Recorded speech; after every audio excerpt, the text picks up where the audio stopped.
Hello, hello. What up, what up? Hello? Oh, nice. I'm so happy I went preemptively a year ago and did the 3-person overlay just in case. With no names other than Paul being the odd man out here. Yeah, because the thing won't. I'm plugging it and plugging it back in, or unplugging and plugging back in. Have It you just doesn't tried want to work. blowing on it harder? And then reinserting I it back haven't in? done that. Pause. Is the old, by the way, We're not live yet, are we? We are now live. We are now. Okay. My bad.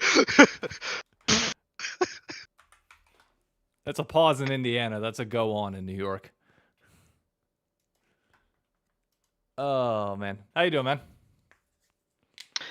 Doing pretty good. It's been an interesting time of year where it's like there's still stuff to do, but it's not nearly as like go go go as being in the season. But trying to keep busy and get stuff done so that when we actually get closer to like the kind of scrims before next season, that we're not as rushed as we were the first go round. What, I don't know if this is allowed to be said publicly, but I would assume it's not. When do scrims like begin for split 2 or spring or whatever that is? Like, what's the timeline of like everybody? Because I know like one team's gone.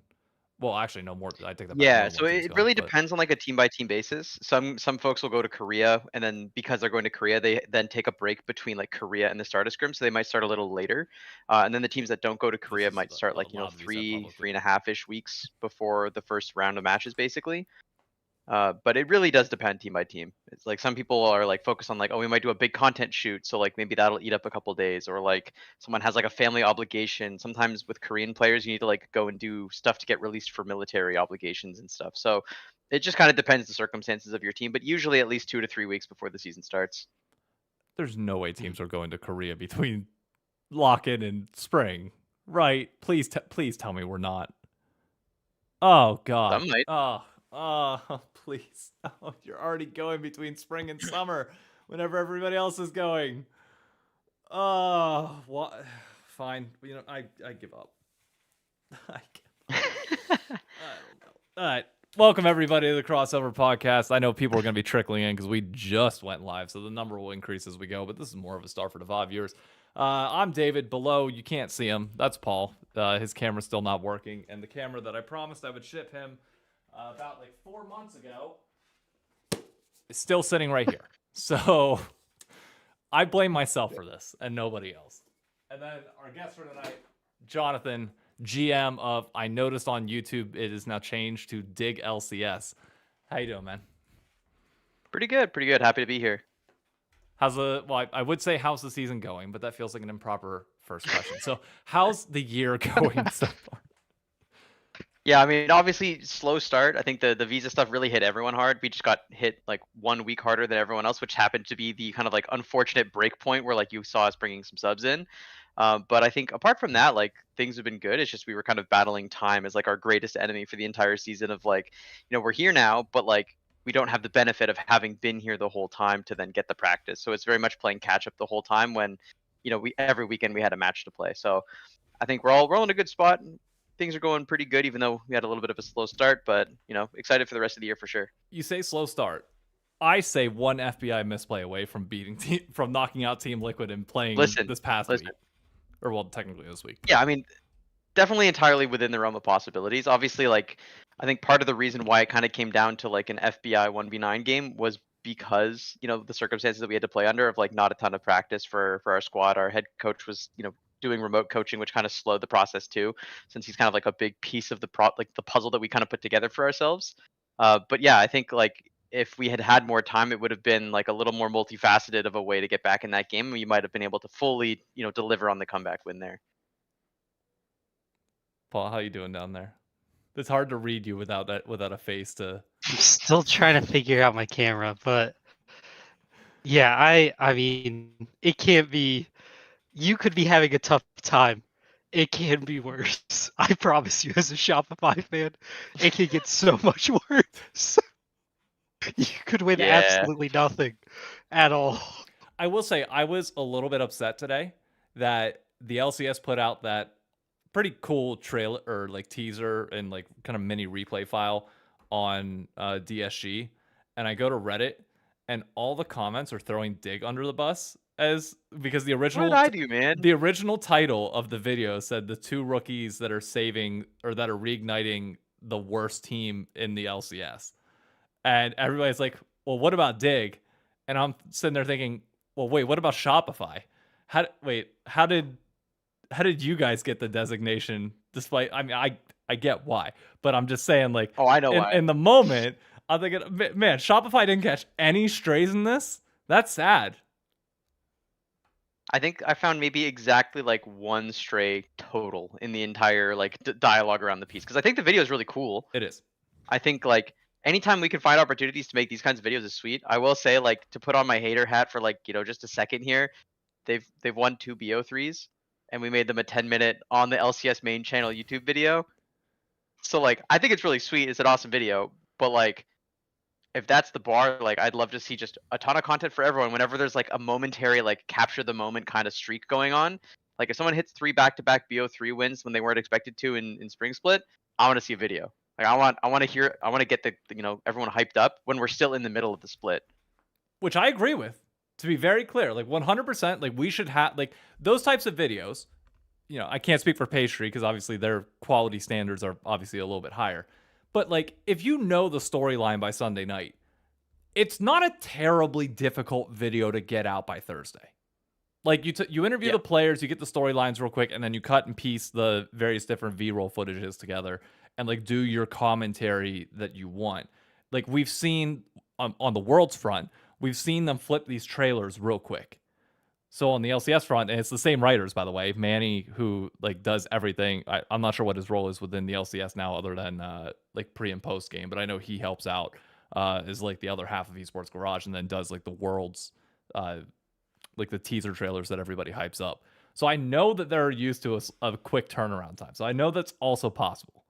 It's just a matter of getting that moment that sparks it for you guys. That is not some sort of meme, like a Baron throw or something like that. Like I want some sort of good storyline that comes of it. Because I do get it right now for DSG. Like despite the small wins, it's like whether we want to admit it or not, that is Riot saying, hey, Los Ratonas fans are looking for somebody to follow right now. This unironically parallels a lot of that. Why not try it? Like this is like the proper thing to throw out in the moment that might capture their attention. Yeah, definitely. I think the big thing for me too is just like I love these kinds of like docuseries videos. Like in my algorithm on YouTube, regardless of like the topic, if it's other games, other esports, or just other leagues in the world in LCS or LEC or anything, these are the kinds of videos that I think the average person will put on regularly or let auto play through pretty consistently. So like putting this kind of stuff out to build the story more organically, and then also take the time to walk people through the kind of like maybe things you'll miss along the way of like the bare bones story that you might get on the broadcast when they're, hey, we're about to go into a game. Here's a 5-minute story. Okay, here's the game. Like I think this is like a really good format for it, and I'd love to see more of these throughout the year, especially when it's like opportunistic, right? Like we're about to see DSG play this weekend after they've put this video out, to then be like, okay, cool, now everyone go watch their games and see how the story ends. And I think that makes it way more compelling. Paul, any thoughts? Yeah, I'm still fighting with the camera and I'm not winning. But I do agree. I agree. I didn't really think about it from the perspective of like, just because they won a couple and then all of a sudden they get the video. I thought it was fun just because I don't like pay too much attention, I guess, to DSG. So this kind of got me more into them. But it definitely is interesting. Like something like this would be cool to keep pushing for every team during the season and keeping that hype, because definitely it is it's going to be awkward if they make this video and it goes big and then DSG is just knocked out. Like pretty much right away. That would be tough. All those Los Ratones people you're talking about that you're trying to capture come in and then just go, and we're back to nothing again. We've been cooked. I mean, that was the old Eyes on curse for a bit, no? They do Yeah, Eyes on it and the immediately Drive- somebody loses? And Drive was pretty notorious for it too. It was like any high level production piece that got made was just like, oh, you're about to immediately lose in playoffs. Yeah. Yeah. I mean, yeah, I guess you just have to make it like you were saying during a regular season thing, and start kind of making these for those, because you do have to have some guaranteed games coming for the team that got promoted. Because yeah, it depends really. TL's playing pretty bad, so they actually could survive. My bad, not TL. T Law is playing pretty bad, Trevor Lawrence. so they Yeah, could survive. I think the one benefit though of the playoff format that we have now is there's always like a 2 week buffer. So whenever the season ends, because of how the bracket works out, there's like 4 teams and winners and then like 2 teams and losers that are like waiting for this first round to finish. So because of that, like it's gonna take 2 weeks before a single team's eliminated. So you can really immediately after week 3 be like, okay, cool, here's a video. Worst case scenario, they lose this weekend. You can stew on it for like a week and a half. Or you can do what they did where it's like they kind of probably made the video like up to the narrative point of like, hey, here's the weekend, it's coming next. The weekend happens, they add in that piece to the video, tell the final story, wrap up, push it out quick. Yep. And then you have the hype up for the next round. Next week it's a little bit harder to do, for sure. Because you can't. I mean, the Yeah, only team that you could probably predict is like Sentinels. Will be there, so maybe you take a chance on them. But if they get blown out 3-0 by C9, it's like I don't know how much you want to hype that one up versus like the potential losers bracket run that everybody seems to be teeing up as like it's kind of the TL versus Lion making the run. Yeah, I'm definitely very curious to see what happens because like I know from the outside looking in, it's probably like, you guys are hearing the Scrim Bucks thing come up over and over and over again. But on the like the inside the team side, every single person from every team is like, yeah, I don't know, guys. Lion, TL, they're pretty good. They're probably gonna win. And it's kind of like, where is the line, right? Like, at what point do they have to just show up on stage and prove it? And this is kind of like the last chance before the ship fully sails on the narrative, right? Yep. It's interesting compared to like traditional sports because it's our expectations that we come in is like, oh, you can like watch teams in mini camp and off season training, but like it is impossible to get any sort of judgment until you see them playing on the field. Versus in esports, we are uniquely positioned that we can get kind of like this insider baseball info if people want to disclose it to build some level of expectations beyond just what you see on paper, which potentially skews the entire thing in a different direction of what it would have just naturally been had we not known the information. It's interesting.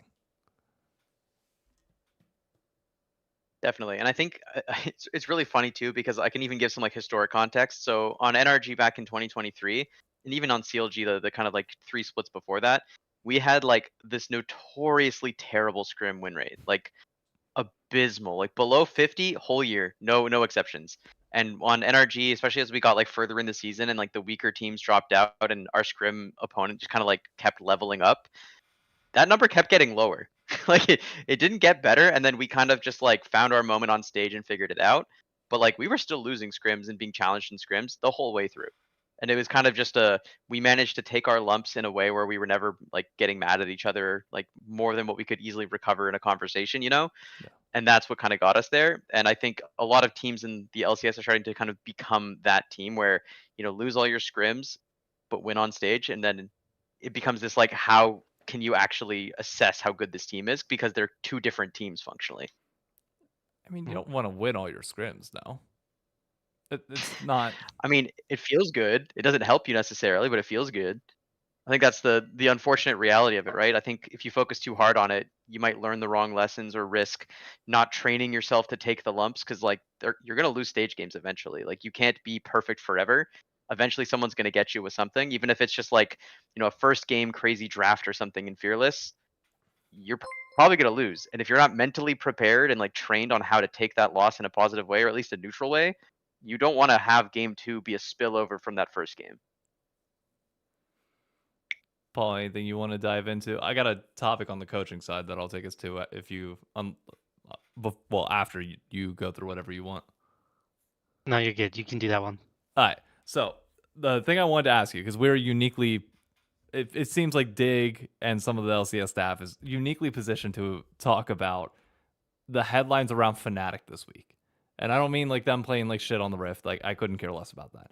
It's the comments that Grabs made that Broxa then responded to on like the size of coaching staff needed to kind of be taken seriously. And I get Grabs is to lay the background for those that don't know. Grabs came out and said that he was promised additional staff beyond what he was given in Fnatic. There's just 2 people. It's him and one other guy. They're running everything. Broxa then reacts to it and says along the lines of, the good teams, those that, you expect to go far and do things, have your chefs, have lane coaches, have assistant coaches for assistant coaches. Like the coaching staff's fleshed out. I don't know about you, and you're on the inside on this, but it seems like we are no longer in that state of esports. We are back closer to like 2013, 2014 era where it's like, this is the money you got, make do with it. Now, I'm not condoning Fnatic lying in any way, shape, or form, or like them making a promise that they didn't keep, but like, I don't see a world where you have only 2 to 3 coaches as this terribly bad thing. At least speaking from a 100 Thieves fan last year, it literally was 2 coaches and an analyst. I mean, granted, it's 3 instead of 2, but like that was enough to get you to Worlds. Yeah, I think it's interesting because obviously the first, notoriety moment for me was, hey, I have this giant like army of coaches that we're bringing to every game, and then now on Dig we only have the 2 coaches, so we're in a kind of a similar boat to kind of the position that Grabs is in. But I think a lot of it comes down to like how intentional you can be with how you build it. I don't think we're necessarily in an era where you need a ton of people, but we're also in an era where like extra people helps, right? It's always helpful to have people, even if they're like remote analysts, remote coaching, doing things where like they are kind of around-ish, but not to that full like on-site capacity that they were before. I think it really comes down to like, can you get all the skill sets you want in the limited amount of like headcount that you have? Because I think for us, that's why we were very like excited to work with Swiffer, is just because he had enough of the boxes ticked just by himself that it became okay, cool. We can find one person to complement him, and we feel like we're in a pretty complete state as far as like having all our bases covered. But for other teams, they might struggle to find that with just 2 people, and they might feel the need to have a third or a fourth. I think the days of like everyone has a full-time, mental health professional, as well as a chef, as well as like a PT coming in all the time. I think for most teams, there's probably some exceptions. The ship's probably sailed, but I don't think those things are necessarily like the core reasons why teams were good. Those were like going for those extra 1% because we have the money. Paul, your thoughts? I mean, that makes a lot of sense. I mean, that was like, I wore my TSM hoodie that I can't show on camera because it won't work, but they were big on, I think, kind of bloating the coaching staff almost to a point that I couldn't really tell what was useful for them and what wasn't. And sometimes it felt like they spent more money on the Weldon era of coaching staff than they really did on like actually finding a head coach who kind of fit into the team. So I definitely get that like you could do it with less people. I also listened to the Yamato response to it, and he was talking about how he's been on teams where it's just him and one other person and done like good enough to be able to get to worlds and stuff and figured it out. But that it's definitely one of those things where like if you're promised the extra people, it can be upsetting. And maybe for Grabs, it's one of those things where he's been a part of G2 and other, I guess, bigger orgs, especially when there was more money and when he went smaller org. Because who was it, BDS he went to? Yeah. When he went small? Yep. And that was probably still an era where they could kind of blow some money to help out a coach. So it makes sense that he's kind of lost by it, but I definitely think just in this day and age, it's impossible. Like, there's no way you can be just throwing out money like that to random pieces that aren't actually essential to the mission and your goal. I just Yeah, don't and I see where you think get the even money for it. Yeah, I mean, that's definitely a part of it. I think the other side of it too to think about as well is beyond just the financials is like think about the relationship dynamic between management and the team. If you make that promise on the management side of like, hey, maybe it's like the GM, maybe it's a layer up, maybe it's a layer above even that, who made the promise in the first place of like, yeah, we'll get you more people, bro. Don't worry about it. The real breakdown becomes like, okay, well, when your coaches no longer trust management, you get this kind of like isolated system where they're going to do their own thing during the season, they're going to try their best to win, and then during the off season is them basically just like rebelling against the machine and being like, hey, we're not happy about this, let's try and better our circumstances by saying stuff publicly, by putting pressure on, because that bridge is broken and they don't feel like they can fix the problem internally anymore.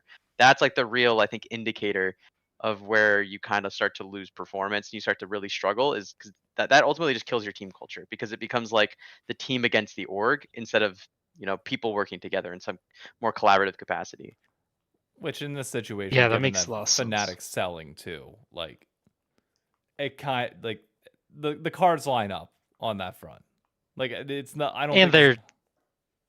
half their players look like they don't even want to be there anymore, or like their main stars, I'd say.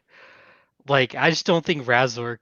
He's kind of overstayed his welcome type of thing, where it's like I don't think he's bad, and I don't think the Fnatic roster is really that bad as it looks. It just seems like it's one of those things where they just need to kind of mix it up, just for the sake of each getting that kind of new, I guess, new space to really fall in love with the game again or something. But I guess it would be hard for anybody to fall in love with the game if their management literally wants to get rid of the team and they're pretty open about it. I mean, $100 million if you got it. Fnatic's all yours. Go right ahead. Can't say I got that money laying around anywhere. Me neither, bro. Me neither. What is that like? Like being on a team that would, if the owner is saying something like they're trying to sell it, does that just completely shoot the roster for the year if things start going bad? Is there like a way to get a roster that's losing and also add an org that doesn't even want to be in the league to like kind of come back from tilt?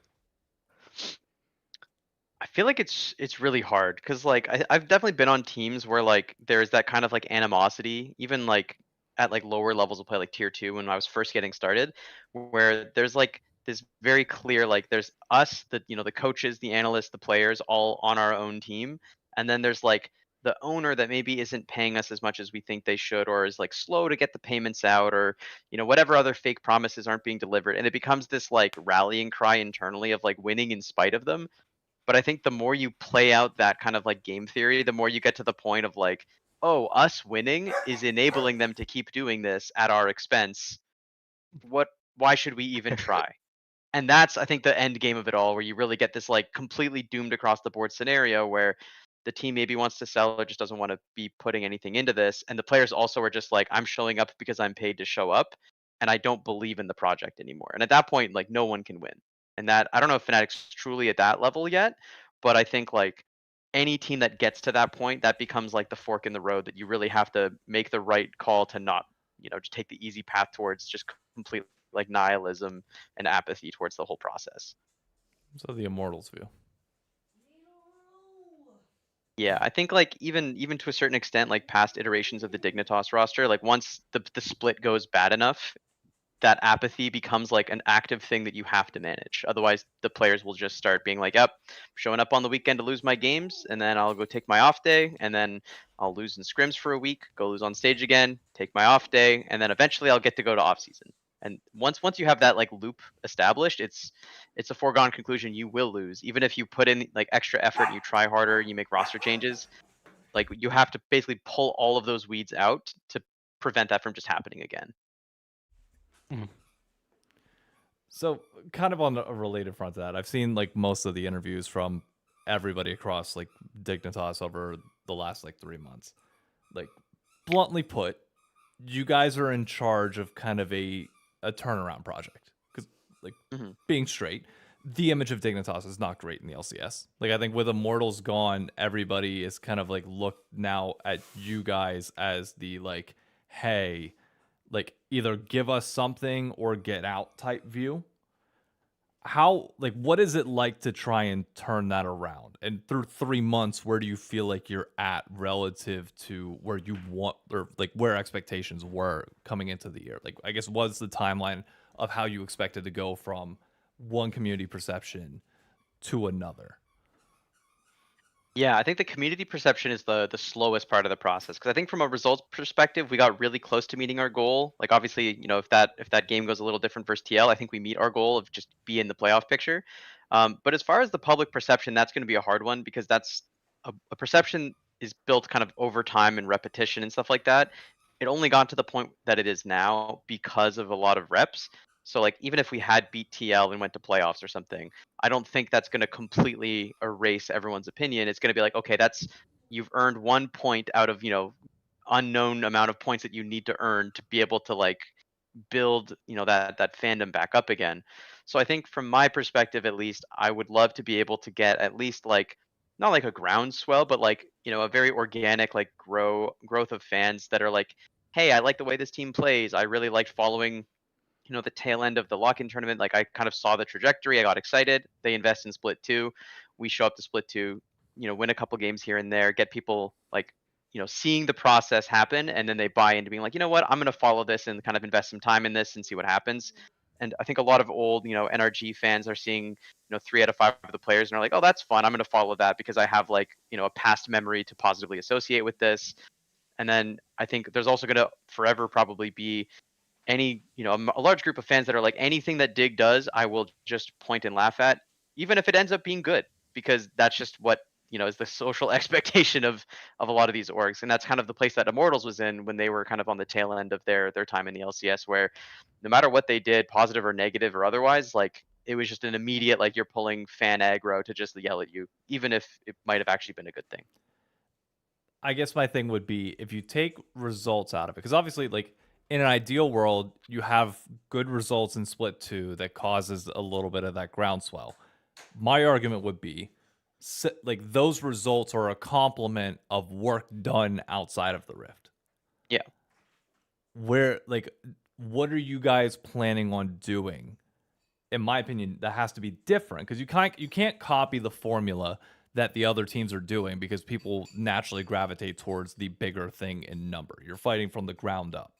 What do you Yeah. do differently to start that groundswell now so that when results come, it buds on top of that?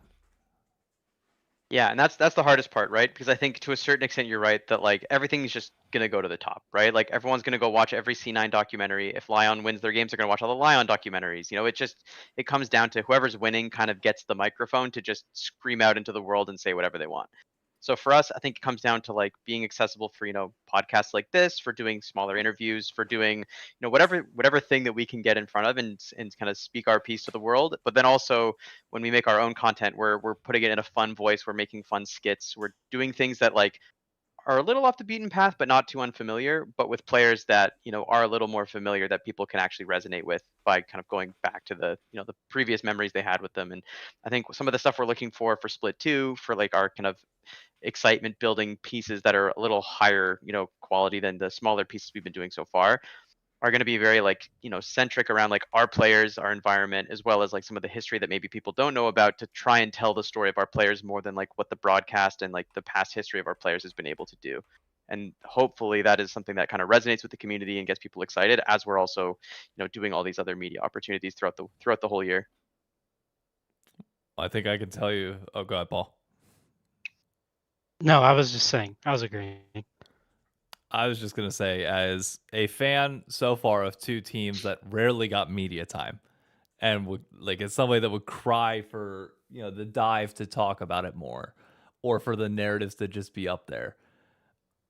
I'm a big believer personally if you have to force it down people's throats to the point where they can't avoid you.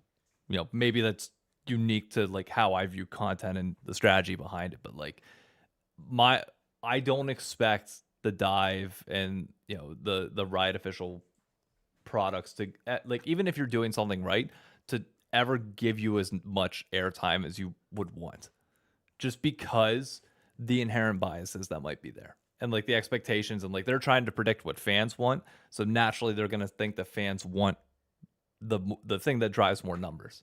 So it's like whatever you can do to like just be obnoxious with it. You rather like people tell you to shut up than them to never say anything at all, in my mind.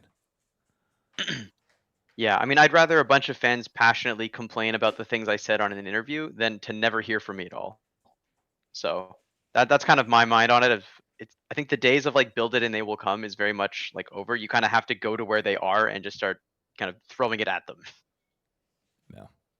How many, like, what do you think?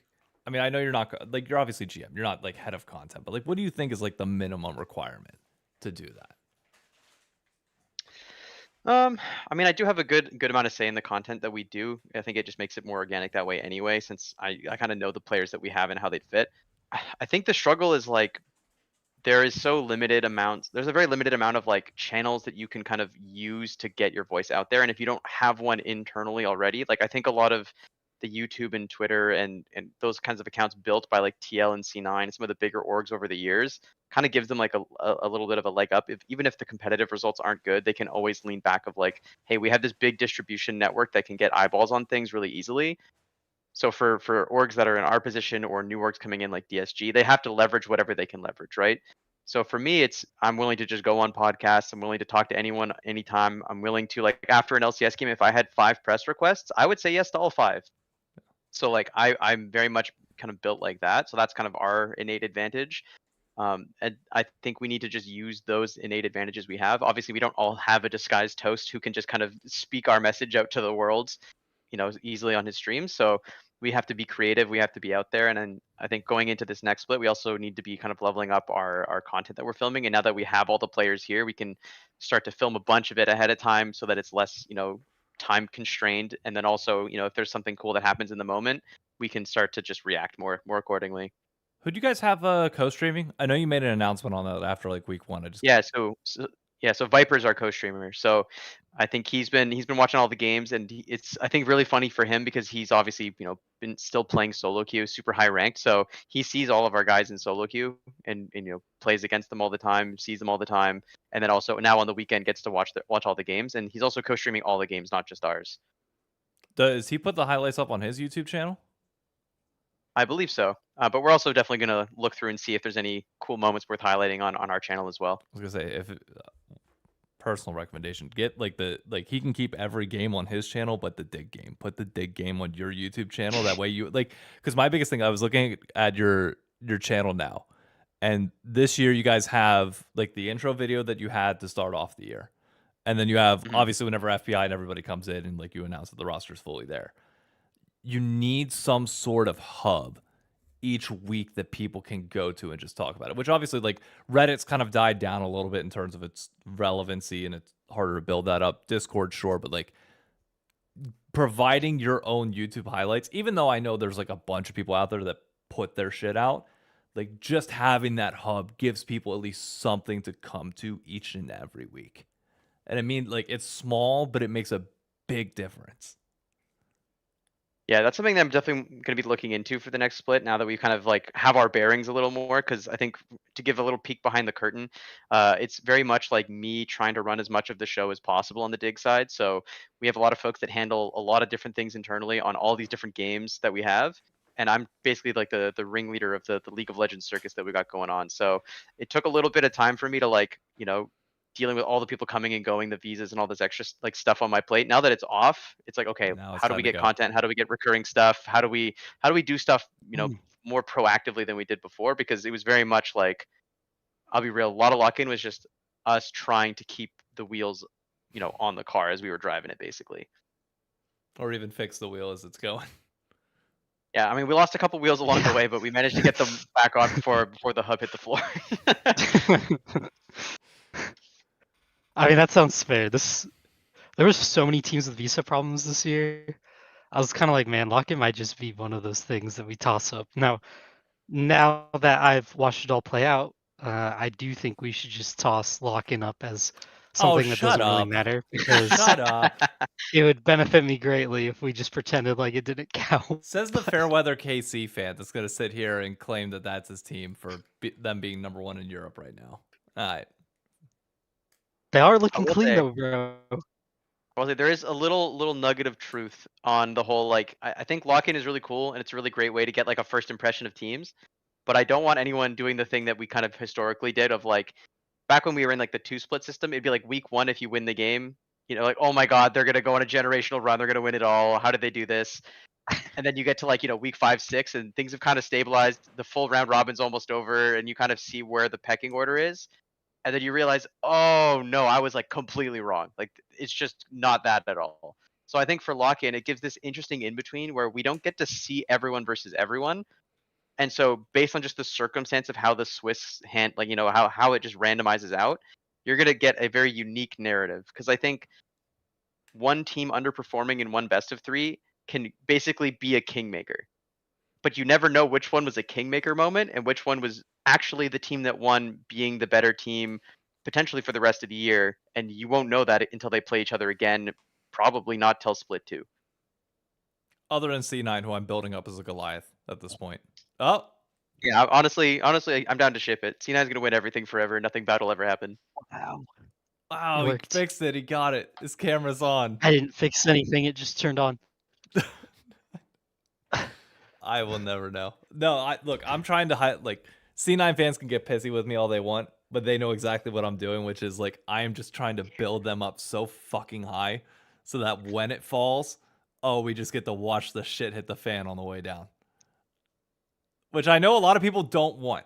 I get it. I'm inherently biased against it. And if they go international, fine. I will be there cheering for them the entire time and, proudly rep them for our region.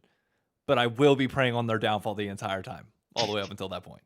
So it's fun. Yeah, I mean, I think it's an interesting story too, because I think it's happened so many different times in LCS that like C9 or TL or some team is just the team that's winning everything. They have all the scrim bucks, they have all the stage bucks, they're flush with cash, but eventually you can only really get better off of teams that are better than you for the most part, and there's only so many opportunities to do that at international events. So eventually someone figures it out, someone figures out their process and then becomes the challenger. And if memory serves, usually the challenger ends up winning by the end of the year, which is unfortunate, but well, you say unfortunate. It's been C9 the last 2 years, so I can't say that I'm calling that unfortunate.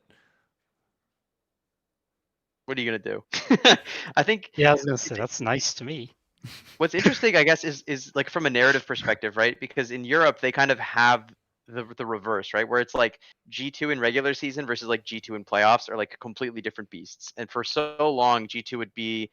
Sometimes they did get to be the team that had the scrim bucks, the stage bucks for all of regular season. And then they get to postseason, same thing. All the scrims, they're winning all of them. All the stage games, they're winning all of them. They just win the trophy, like nonchalant, win everything, and somehow do that for 3 splits. And I think obviously now it's probably not happening anymore, but I'm curious to see when and if, or if ever, there will be a team in NA that can consistently do that again in like the modern kind of era. Because I think it's been a long, long time since we've had a dominant team stay dominant year round and actually, show up and win everything. FlyQuest was they were just split 1 last year away because they won with spring and summer last year. Yeah, I think so. And then I think TL won that like initial tournament. Yeah. Because FlyQuest got upset by 100 Thieves, which was set. The matchup was supposed to be TL versus Fly, but we didn't get it until spring. Yeah. Good times. Yeah, I think that's the closest we've had in a while. Like 4 in a row would have been close to the TL tourney. Granted, you'd have to then count split 1 too much. Now it really put. No, I don't put it on. Too much into split 1. I don't know. It's just such a weird split to me. I think any short split makes it hard to give the same weight, right? Because it's I think very much like the sprint versus the marathon. Because like if you do a single round robin with 8 teams, that's 7 weeks already. Plus you're gonna take at least like 3 to 4, maybe 5 weeks to do a playoff bracket. So like compare that to like the 3 weeks plus 3 weeks of lock in, and you're like, hang on a minute, this is like not even a regular season worth of games. Yeah, I don't mind it being quick personally. I don't know about you, but like I love it. My thought on it is like, at least from the content front, I always view it in terms of like the weight that you feel in the moment and how much energy you need to put into things. This is a fast like month and a half of just having fun on a domestic level, which has an international event tied to it, which now with 2 teams from the LCK and LPL, I'd imagine this gets a little bit more serious than it was last year. But it's still at the end of the day is like this kind of more relaxed vibe. The second you hit March, from March to October is a sprint. It goes by so freaking fast. And you just get lost in the moment because it's like regular season into playoffs, into MSI, into first stand, boot camps for everybody that didn't make it. They're going over. Immediately into summer, the time between summer and Worlds has shrunk drastically. So now there's no gap that like you get like that little relief or that little bit of stress relief prior to that. It's 2 weeks and you're going straight into it. There's always drama the 2 weeks leading up to Worlds, no matter what. So that feels like the end of the fucking world. And then all of a sudden, we're at year end, and you look back and it's like, damn, did this year even happen? Yeah, it's super crazy, especially being in it. I think a lot of players like don't realize the calendar until they're kind of like thrown into it, and it's either like, hey, you have a break, or you're staring down the barrel of like 12 consecutive weeks of just scrim match, scrim match, scrim match. And by the time you get to your, your break at the end of it, you're like, I only have how many weeks? So I think a lot of players get kind of blindsided by like what it's actually going to feel like, and I'm curious to see how like the players that are newer to the space handle that, because that's honestly the hardest part. But I will say on lock-in being short, I love formats like this because we somehow have an event where in 3 weeks we've built a pastry time video worth of just basically expectation setting. We basically found our team that has now the like opportunity to rise through the ranks throughout the year because they're the definitive bottom team in Shopify. We have a team that's like the king because they're the only team that can go 3-0 because the format necessitates there to be a 3-0 and an 0-3 team. We had a bunch of, crazy contentious games in that like 1-1 match, that one like Saturday where anything could happen the next day because of how all the tiebreakers shake out. I think like the format's really cool, and my literally only gripe is just the tiebreaker rules. Yep. That's it. That's all I got. Yep. Like the next 2 weeks are gonna be fun. Like we've got two. We've got two insane matchups and one that is assumedly gonna be a blowout. Paul, I'll let you pick which game we want to start with this weekend. Whichever one you want. Take your pick.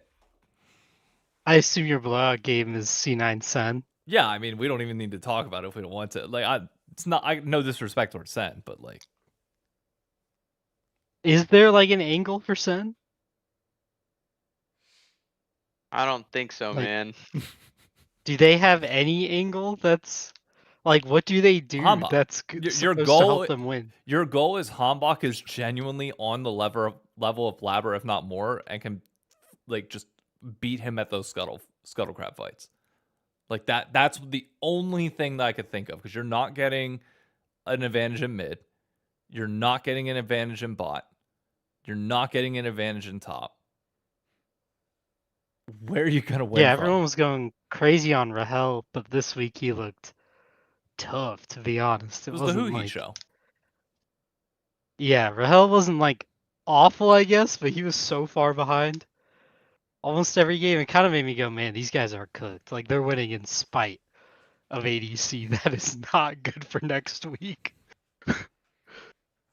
Yeah, I have no angle for them. Other than Yeah, hopes and dreams. I think a lot of the matchups this weekend are you either believe the Scrimbucks angle and just assume and just chalk it all up to Scrimbucks, or you believe the stage magic angle and just believe that every upset is completely possible. And that's kind of like the two sides of the coin you got to pick. All right, well, question for you: how different is the closet from the stage?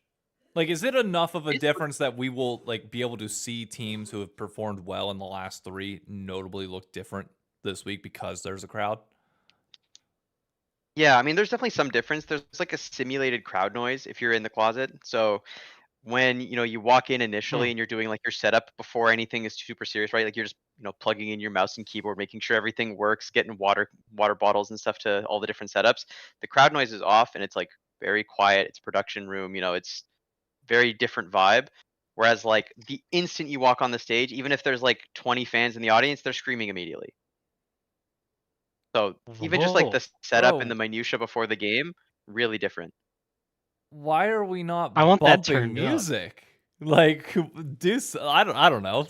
Like, some to give it a little bit of edge. I don't know. Make it like a weight room. Then you make it feel like you're going into Happy Valley Oh, on a I mean, there is Saturday. crowd noise, right? Like when you, and when Mobamba I say comes crowd playing noise, I out the don't sides. Yes. It's not like bumbling or anything, right? Like it's like fans cheering that they've captured on mic that they're then playing back, and it's like a long enough loop that you can't really tell where the loop is, but it's not always on, because like when you're first doing the setup, you need to be able to like talk to the refs and like get things set up before you've got all the headsets on, and because there's like a built-in like comm system where you can talk to like the refs and stuff and all the production folks. So before all of that stuff is happening and you're just getting everyone to their setups, it's like crowd noise isn't on right away. The players will like banter at each other because the two setups are pretty close compared to stage. And so like the players will talk to each other and be like, they'll shoot the shit a little bit. They'll talk some shit before the games, or like just like just basically run bits on each other, depending on like how comfortable and familiar the players are with each other. Then eventually it's like, okay, let's get the crowd noise on. Everyone put your headsets on with the white noise on top of that, and then it becomes like, okay, it's game time. It's pretty close. But that like little bit before where you're missing that like human element of the fans like saying things in particular. I think a lot of it too is like the signs in the crowd. A lot of the time there's like personalized signs where they're trying to like send a message to a player or a team, which then becomes the topic of conversation on stage while they're doing their settings and stuff. So I think there's like that human element that gets kind of lost. And then also you can stand up and like throw something at the other person. They're that close. Like there is a very like But they noticeable amount of don't. proximity inside the They closet. should, but they don't. It would be I think it would be highly frowned on, and there's also like a space between the two desks where I'm pretty sure people are standing, so you would have to not hit them, which I think at that point you're just playing a losing game. Interesting. But yeah, I mean, Man, I think all in all, low-key, it's that one of goes those things so where hard.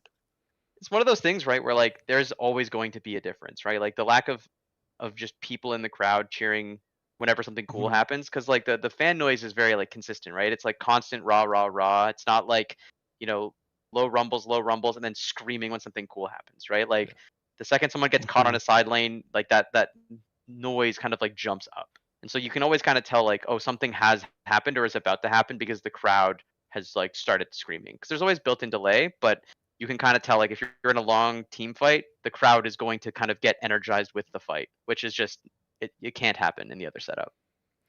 I'm curious. Dang. Would you rather, if you had a choice and it was like one of these two, keep the existing format as it is with the same general amount of days that you guys play in the studio, or not in the studio, sorry, in the closet, or give all the closet days up, save that money, play from your office, play online, but guarantee that we can get out on the road more? Would I you be need willing to to make bring that road choice? shows up.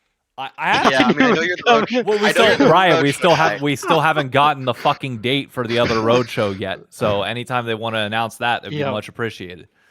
second we started talking about crowd noise too, I was like, bro, we have to ask you about road shows. I was like, Yeah, I mean, crowd I'll be real. I've not historically been on teams that got to go to the road shows to compete. It was one of those like we would send maybe like an interested player, maybe a coach, like whoever was gonna go to the game anyway, to go like activate at the booth, and then they would go watch the games in the provided seats. But it was not like a thing where the only road show I got to go to was the Newark finals where we won. And that was other than that, I haven't really gotten to go to most of them. So that was a unique high bar to set for road shows from my experience. But outside, like for me, the struggle, right, is just like not all offices are created equal. Not all setups are created equal. Like a lot of us are on like residential or business internet. We're not on like local area networks that are kind of devoid of most networking issues. Like if for whatever reason something goes wrong and we get like an outage from our provider or a hardware malfunction and we're playing out of our office, we don't necessarily have all the resources to be able to fix that and then compete, and it would just create problems. Plus there's also competitive integrity issues, right? We saw that during the promotion tournament where like even though they're on site somewhere, the setup was not done correctly, and so because of that there was competitive integrity issues. So for me it's like That's like, it would be correct me if I'm cool. wrong. Promotion relegation was run by La Liga, not run by LCS, correct? Yeah, obviously the bar for like the way things were run was a little lower than Riot's typical Bars standard. in fucking hell for tier 2. To be, you can't say it, I'll say Yeah. it. The bar's in fucking hell. So like, I'm not counting them. I'm looking at like Kespa Cup. Like whenever I watch the footage from like C9 and TL when they were over there were like refs in the room. There was an ideal set. Like that type of environment feels to me more replicable, that we could do that and then try and get you guys on the road more, and then get you to play it like a dream hack or something where it's like, hey, this weekend of regular season games, we're just going to take everybody on the road and just like get out of the normal Yeah, I mean, setting. But definitely interesting. And I think the one piece of like behind the curtain stuff I can give is like during the pandemic, obviously we kind of had to do that setup, right? So like I know what that setup looks like. They basically had these devices where they could kind of access like your webcam to use it for the broadcast feed. They had the ability to kind of like parse what they need to parse basically to be able to make the broadcast as close to what it was even though it was like through a remote feed and stuff like that. But I do remember like it did have a lot of production issues simply because not all internet's created equal. Like I know our ISP sometimes has hiccups. Even some of the people that were in like proper big building facilities, like sometimes those business internet lines are really old and deprecated and can cause a lot of stability issues, and some of them even have like awful routing. So like there's legitimately like depending on which ISPs are available in whatever footprint you happen to be in, you can be at a pretty noticeable competitive advantage or disadvantage. Well, the So thing, it makes it a harder pill to swallow for sure than just as simple as like, well, it's the same because there's no fans anyway, and so fuck it, let's go on road shows. Because I don't think the math quite is that simple. But it would be cool to do road shows. Don't get me wrong. I know this is going to be an unpopular opinion, but as a Call of Duty fan and somebody that watches it online for all but 6 LAN events each year, the beauty of being online is that everybody can go to Texas and have those internet issues for the most part resolved, where everybody's on equal or closer to equal playing field if they want to, versus California, whose internet infrastructure is god awful. So yeah, there is a potential solution to that, but that's extreme. I wouldn't say California's internet's god awful. It's just relative it's to the other completely things dependent that on are where out you are. there. I mean, it just depends. Like we've had some really good ISPs. It's just you kind of have to pick the building based on the ISP. That's the real problem. Is that not everyone's everywhere.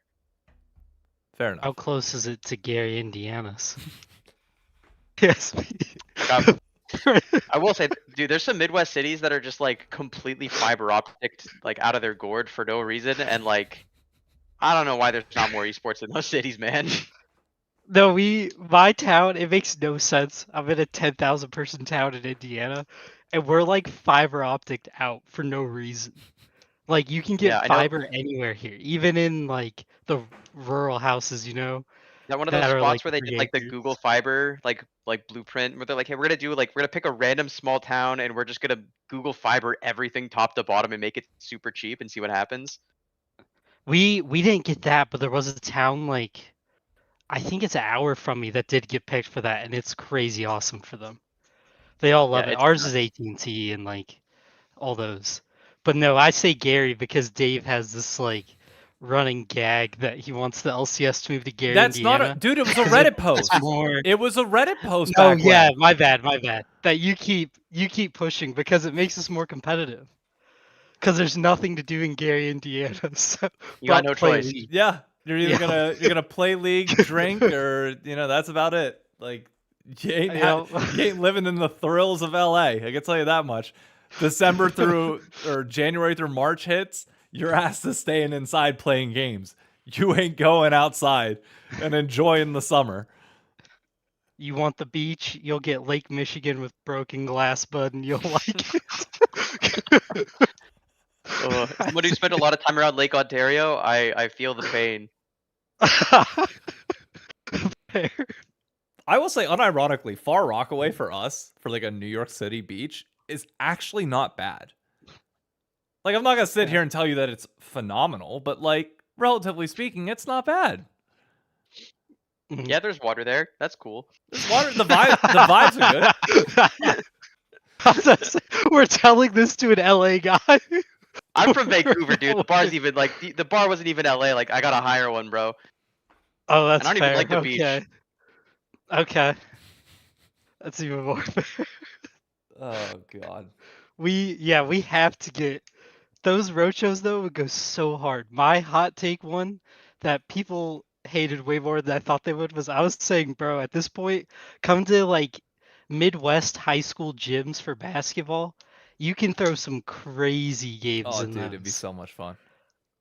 And they're way cheaper. That high I mean, I school don't know hot how you dog make security concession, work. that concession stand would hit like crap. Has anybody like? I mean, well, LA might have this because you guys have more Mexican food than most other places. But like a Doritos Los Tacos, like where you literally take a Dorito bag and make a taco out of it. Yeah, Put like lettuce, salsa. there's literally trucks where it's like you got to bring your own, and they just like make it in whatever bag you bring. Yeah. So like if you show up with like the Costco like giant family bag of Doritos, they just chuck it all in there.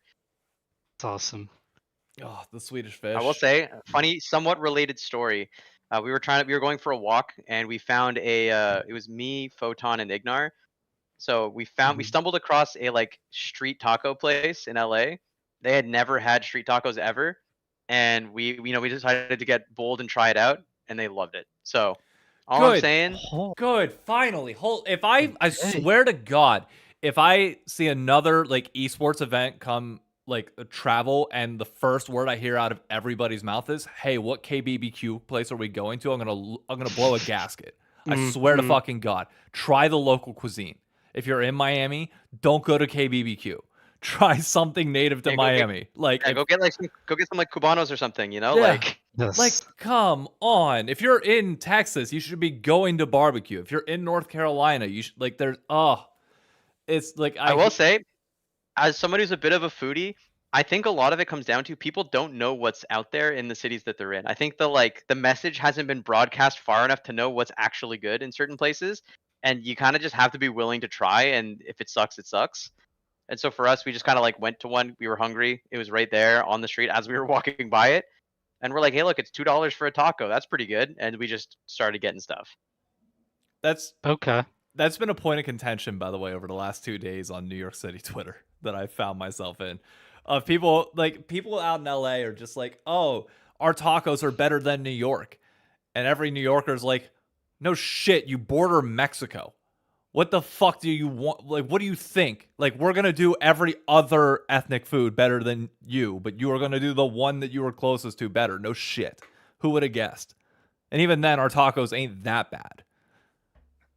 I've had some pretty No bad way. tacos in LA, so it's honestly not even like consistent. Like I think the best Huh. tacos I've had have been like just super like old rundown family businesses or street tacos. Those are like legitimately the best Yep. ones. If you go to a restaurant and pay $8 for a taco, you're being taken for a ride. And they're not going to be that good. Yep. Do people were complaining about bugs in Texas or something from last year's event? And I was sitting here like, dude, you're in Indy. If you're trying to get good Chinese food, you're looking for where the bugs are going. Yeah.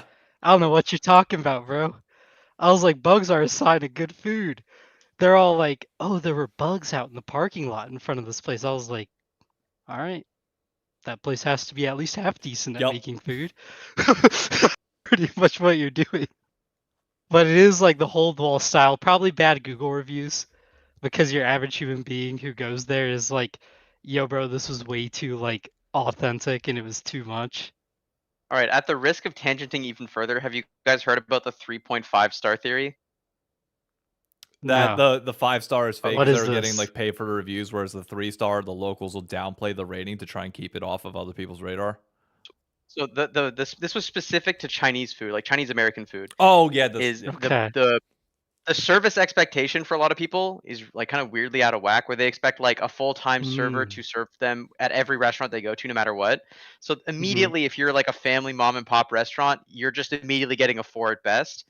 And then because you're serving like a mixture of like authentic and like for the the people who don't know about your culture, here's like the introductory, more like accessible food.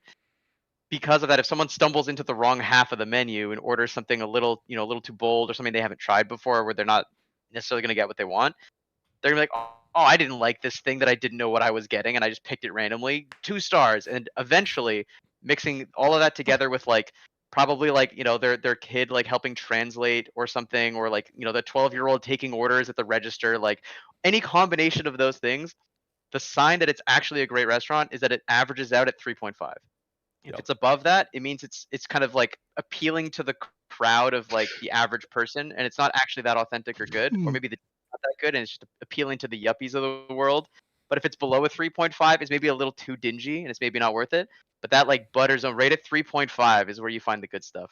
It's the same thing with That's us with awesome. pizza. Like the Italian spots here, the closer you are to 4, at least in my opinion, the better it tends to be. My favorite spot that unfortunately is closed down because the grandpa that owned it passed away during COVID and they sold it and got rid of it. But Uncle Mario's in Hell's Kitchen. The first time Emily and I went there, it's this old lady serving. Like she had to have been like 72, 73. And we walk in, sit down, and she's like very like cut and dry Italian with you. Like you're gonna have a hard-ish time understanding her, but she'll be able to understand you perfectly fine. Place our orders, and one of the things that we read was that like service is very slow and the lady's kind of mean. I was like, okay, she's short, but she's not mean. in walks her grandkids that like walk into the back to like start doing homework, and the one starts mouthing off. She grabs a menu, balls it up, and beats him over the head with it immediately. He's like, "Get in the back!" And literally sends him to the back, and the kid's like, "What? What was that for?" And then they just start like, then they're having the Italian back and forth. I was like, "Oh, we're here. We found the spot." This is a good spot. Yes. Yeah, that's the the spot. one. Food came out incredible. Legitimate, like there's everybody will ask you what your favorite New York City slice of pizza was. That was my favorite, and nobody will ever get to try it now, and that makes me really sad. But like, it was so good, and like the experience was just like, yeah, like you knew. But I could understand why normal people coming in, like if you're a tourist coming in and seeing this, they're gonna be like, what the this is the worst. What she's so mean. She's mean to her kids. This is like, okay, why were the kids running through the restaurant? They should like, what are we doing here? Come on. Yeah. I will say New York pizza ruined me forever on pizza. It's actually You're fucked welcome. up. The fact that I could get a $2 slice of pizza that was a top 10 slice of pizza I've ever had is not okay. That's not fair that they can do that to me. Have you ever tried a vodka margarita slice? Yeah, they're fucking good. The one that I will Like recommend. I went to like the dingiest like for Worlds, we were staying, you know, near the venue because it was when it was in the Hulu Theater underneath MSG. Yep. I was with CLG at the time, who's owned by MSG. So they flew us out. We did some stuff. We kind of like got to work in the head office for a little bit. And so I just went in Manhattan, just around to random cheap buy the slice pizza places, just to try like a little bit of a collection of the random spots. And no matter how dingy, rundown, or terrible or cheap looking the place was, the bar was so high. It was, it actually made me so emotionally upset. I was just like, the fact that now I have to go and eat like shitty LA pizza for $20 a pie when I can get a slice for like $1.99 and it's like huge. Mhm. Come on, man, that's messed up. The minimum you're getting here is a 6 out of 10. Like no matter what, Yeah. like you're not gonna drop Sounds below beautiful. that point. And you can obviously go well above it, and it's not always the expensive ones that are well above it. But it's just like your floor is so high here that it's fantastic. And if you don't like it, guess what? You can walk 2 blocks over and get something else. And there's a billion different options. Mhm. Yeah. But we talked about food a Man. lot. We should probably talk about Here's the way. Okay. Yeah, like I said, Okay, it's about legalizing, different- gang. What do we feel? Yeah. Different idea for instead of high school places. Archie made a good point. I think it was Archie.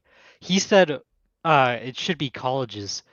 Why is that something we don't tap into as much with LCS? Like, why don't we go to college venues as much and try to get into those local scenes, I guess? I think the real struggle actually comes down to like which colleges happen to be the ones doing well in the collegiate scene, because like if you look at it, it's like Maryville and Winthrop, and a lot of these schools actually aren't that big. A lot of them are like Mhm. smaller Midwest schools that don't have like a ton of people nearby. Like I'm sure the local people who go to the matches at the school and stuff like that would be excited by it, but I don't necessarily know if like it's not like a good meeting place, right? Like you want to pick a major city or something near a major city to where like it's easy to like, you know, fly into the hub airport that's going to service all the other smaller areas, and then everyone like takes local transit to get to this venue, and it becomes this like low friction thing. The second you start putting it in like Midwest college towns and stuff like that, it now becomes exceedingly difficult to even get there in the first place. And now you've got to bring more people in to actually fill the space, because there's not that many locals compared to like a New York or a New Jersey like spot, or even like LA, or even like the Pacific Northwest or something. But does it have to be a school that's already existing within the tier 2 esports pipeline? Like couldn't, like I'm thinking of like Boston, for example. Couldn't you just go to Boston College? I'm sure they have some sort of like, whether if they don't have a gaming, like a casual gaming program, you reach out to the student activities like group, and like why am I forgetting the name? But it's not housing. I forget what it is. But basically like you reach out to them and be like, hey, you got a place that can hold 3,000 of us, and like it provides a unique experience for college kids that, you know, we're getting people there. You can do a bunch of like advertising. All the clubs can do their thing. The orgs that we bring can bring their people as well. Like it surely it doesn't just have to be a 1-to-1 tie-in. It probably doesn't, but I'm sure there's something that I don't know about that makes it hard. Like I'm sure like from a production perspective, like Mhm. to run the show that Riot wants to run, I would not be surprised if these colleges don't have the correct setups for it. Or like if Riot would then have to spend so much extra bringing things in, or like renting things locally to try and like get the things that they need to run their show.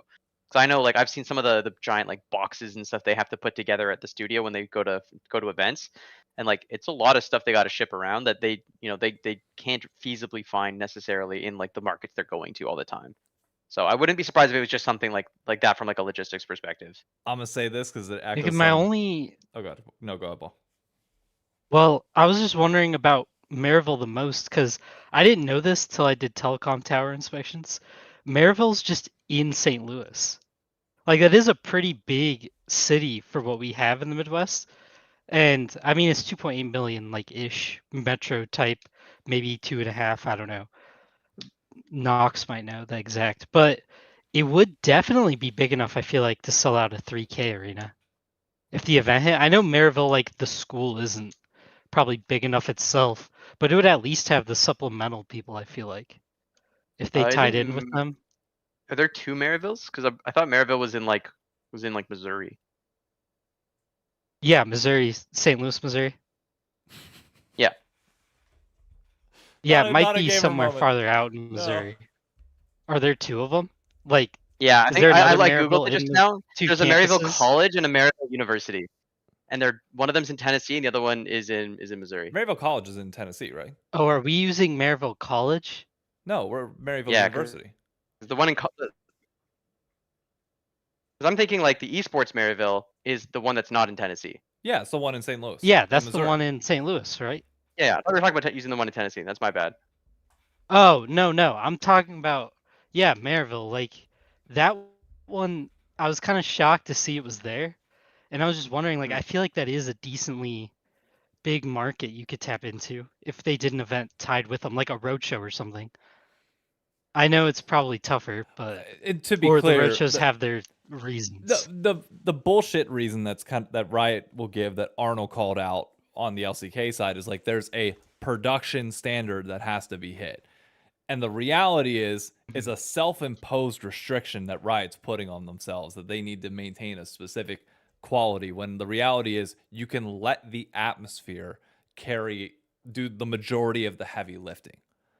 And you can reduce a ton of production costs for these events. I don't think it has to be this spruced up version that like we saw at the Prudential Center out in Newark. Like, it does not have to be that. It really doesn't. Like, just go back to the basics of esports. Be like, anyway, if we can fill up a 3,000 person spot that will watch LCS, we should 100% be there. That, like, there's no reason why we shouldn't be.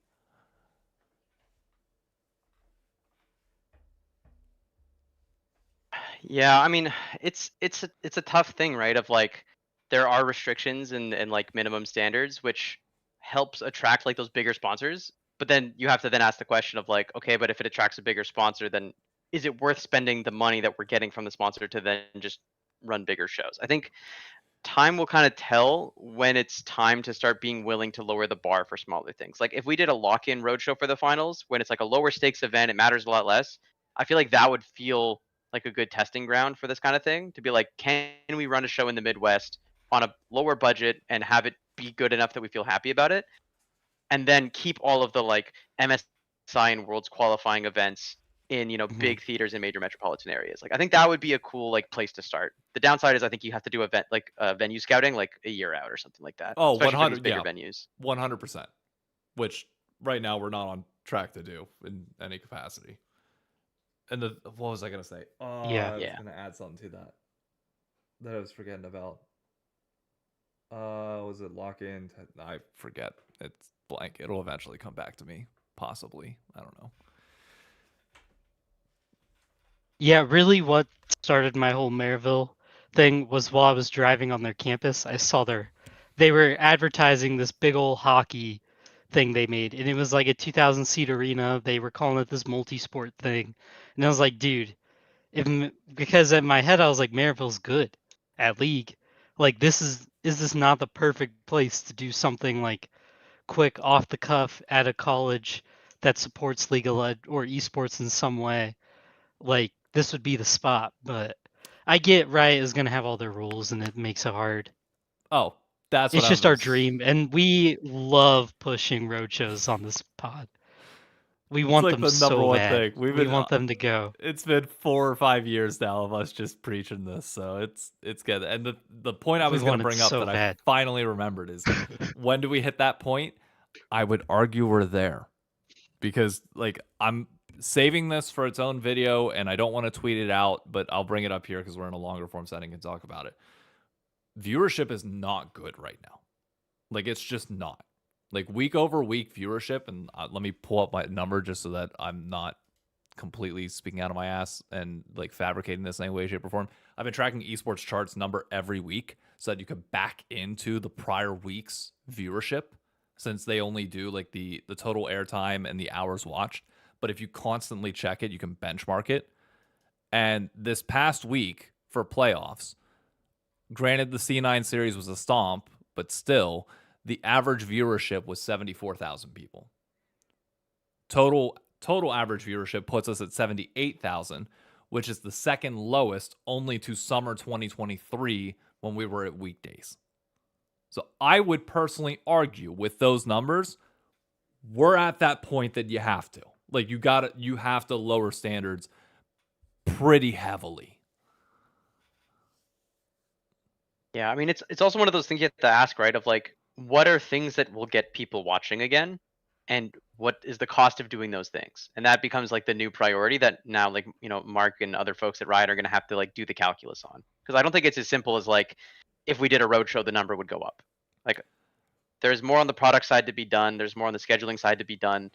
I'm sure there's more to be done even beyond any of these things on just like a marketing approach of like, I think the drop that we saw between like LTA, like LCS to LTA, of like fans not knowing the games were still happening because when they Googled LCS, the thing didn't come up anymore.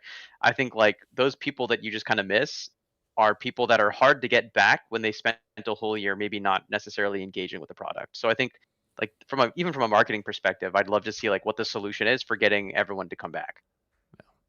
Do those viewership numbers like on the team side like scare you guys? Because like I know we have a lot of conversations about like, what possibly comes after this if that number were to keep dropping, if there are problems with this. Like, what are the conversations that you can say publicly, like on the team side? Is I'm assuming somebody's got to be checking those numbers and like looking at them being like, oh boy. Yeah, I mean, obviously, I can come at this from the angle of like I've been out of the loop for a couple of years too because I've been kind of between teams, so I can kind of give that perspective because I haven't really spent enough time back on the team side to kind of know what those conversations are or have been. But I think like from my perspective on the outside, like I know that League Esports is popular globally, even if the individual like regional broadcasts kind of have their smaller niches that they carve out that kind of grow and subside over time and over schedules. Like even in the old days, like week 1 viewership versus week 5 viewership versus week 9 viewership was always like a ridiculously skewed graph in terms of just like the large percentage of viewers that would like show up week 1, be like, oh, that's cool, and then slowly trickle away and be like, oh, playoffs is soon, and then they would all trickle back.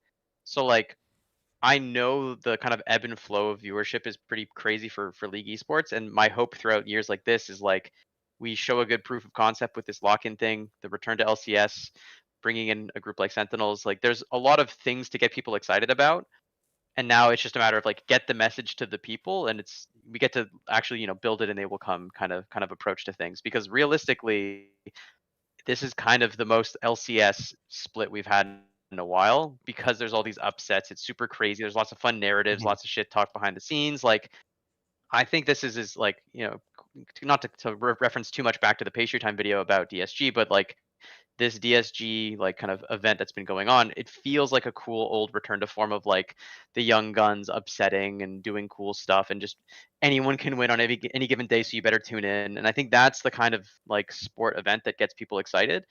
But I think from like a team perspective, obviously you have to pay attention to the numbers, and if the number isn't trending in a way that makes sense for the product based on the inputs going into it, then you have to ask questions of like, okay, how are we going to now turn this around? What is everyone in this ecosystem doing to try and get the number to go back up? Paul, anything you want to note on that before I get us back into games? No, I think that's all very real and true. I mean, I know it's probably not realistic to roadshow for us under the current environment and where we're at. we just want to so bad. And it is like one thing I'm just jealous of that EU can do right now. And I know it's just because of the way they're built and it just functions over there a little bit better. I That's want what it helps over the user here, but explodes. definitely, yeah, there's other things we gotta fix. Yeah, that's very true too. And yeah, there's definitely other stuff we have to get right before we can deal with that for sure. I agree and disagree with that. The thing I would say is like the bedrock of esports before all this blew up to the viewership that we have now very much was just like getting those events on the road and being as like minimalist bare bones, but it's just like you create a cool environment that people want to hang out and chill at, and then that goes from there. And also, most importantly in my mind, is blending with other esports. Like that was a staple early on with League of Legends. Is you go to like MLG and there's cross pollination between the games, and that's how you slowly get people into the ecosystem. Especially like reality is you want to be where a shooting game is at. Like you want to be where an FPS game is at to try and convince them that a MOBA is like worth your time and worth your investment in some way, shape, or form. Whether it's Counter Strike, Call of Duty, Valorant, doesn't matter. Like pair the games, figure out a way to make it work, and like try and siphon some of those people over. Because right now, like this, living in this like isolated LCS MOBA bubble world, secluded from the rest of North American esports, it doesn't feel great. Like it feels like you're on the outside looking in on a lot of shit. I mean, I'd even love just more cross pollination with Valorant. Like, we are spending time in the same building as them, broadcasting simultaneously. So, like, let's do some content with the two groups, right? Like, if C9 Valorant is playing on the same day as C9 LCS, after both the shows wrap, get them to do something cool at Riot. You know, like, I think there's a lot of opportunities we're leaving on the table with finding ways to introduce fans of games outside of League to get into League. Like it used to be, back in the old days, there'd be like packs and stuff like that, where it's one of those Yes. big multi-game events, or like DreamHack, where multi-game event. A lot of it's like bring your own computer, janky stuff, but like just let having the proximity helps. But more importantly, it's about the people that meet each other along the way and the players that meet each other along the way, because that goes a long way. Like I know even on C9 when I was there for many moons ago, we had like our Counter Strike team that was doing pretty well, while our league team was also doing pretty well, and they watched each other's games, and like they would hype each other up because we would have things where they would kind of cross each other's paths doing sponsor shoots internally and stuff like that. And then when the CS team won the major, the whole company was like freaking out about it, even the players in other games that didn't normally watch Counter Strike. So like it's one of those things where all you need to do is start building those bridges of connection between the players, and then they'll start hyping each other up in the same way that like influencers hype each other up around content and stuff like that. So to me, I just love Mhm. to be more creative with this kind of stuff. Yeah, some would say IEM Worlds was one of the biggest Shut up. I international know where you're going with victories this. an NA God, team has ever had. Possibly. Jesus Christ. You always find a way to shoehorn that in, don't you? Because I will say we did do this actually when we had our Fortnite team in LA for a little bit, and we actually like shot some content with our Fortnite players and our league players together. We went on like did team dinner together. They all like hyped each other up about their games and like learned about each other, and it was like actually a genuinely super cool experience. They all had a great time, and I think if we found more opportunities to do more stuff together in the future, like I think they would all be super down. Oh yeah, Just put a that'd be camera on it. awesome. Just put a camera on it. That's like We did. I don't know if the video's out yet, Smart. but it should come out oh, eventually. there we go. That's good. That's Yes, good stuff. that's the type of shit that I love. Like that was what made a a good portion of like the 100 Thieves and Optic stuff so fun, was like watching them go at each other. And I will say, like, one of my favorite things with Optic content right now is Call of Duty's going through this renaissance of like, hey, everybody needs a tier 2 team. It's the reverse LCS method. But one of the Mhm. great things that they have done that we really failed on like the league side, is they are cross-pollinating content between the two teams a ton. You see the main squad Mhm. doing Jeopardy against the Academy squad, and the two of them just going at it. Like, and it's like it's not. I mean, it'll be tangent to the game that they're in. The Jeopardy will have like some life and then some like Call of Duty specific stuff. But it's like that type of stuff would go a really long way again in League, of just like it feels like there is a canyon between tier 2 and tier 1 right now. I know it's not feasible for organizations to pick up tier 2 teams. I understand where the financial state is, But dude, imagine in 2018, whenever everybody did have those academy teams, if like that was the method of content that we went about things. Oh, it would have been a different world entirely. Yeah, it would have been real nice. I mean, yeah, even like thinking back to the CLG days, right? Like they were all practicing in the same office. We were all eating food together that was made by our chef at the time. So like they all knew each other and they're all friends with each other and they all had that connection. So I think a few times it would have been good if we could consistently have put cameras in front of them and help build that product from the other side. But obviously the priority at that point was just put all the eggs in the LCS basket and just eyes on that at all times, must win, go to worlds, do all that stuff. And I think it was just an unfortunate, like wrong long-term assessment by a lot of folks involved, which, it sucks. Yeah. Moonfish in chat said, unironically, Cubby not talking about tier 2 on Hotline League made you drop it completely.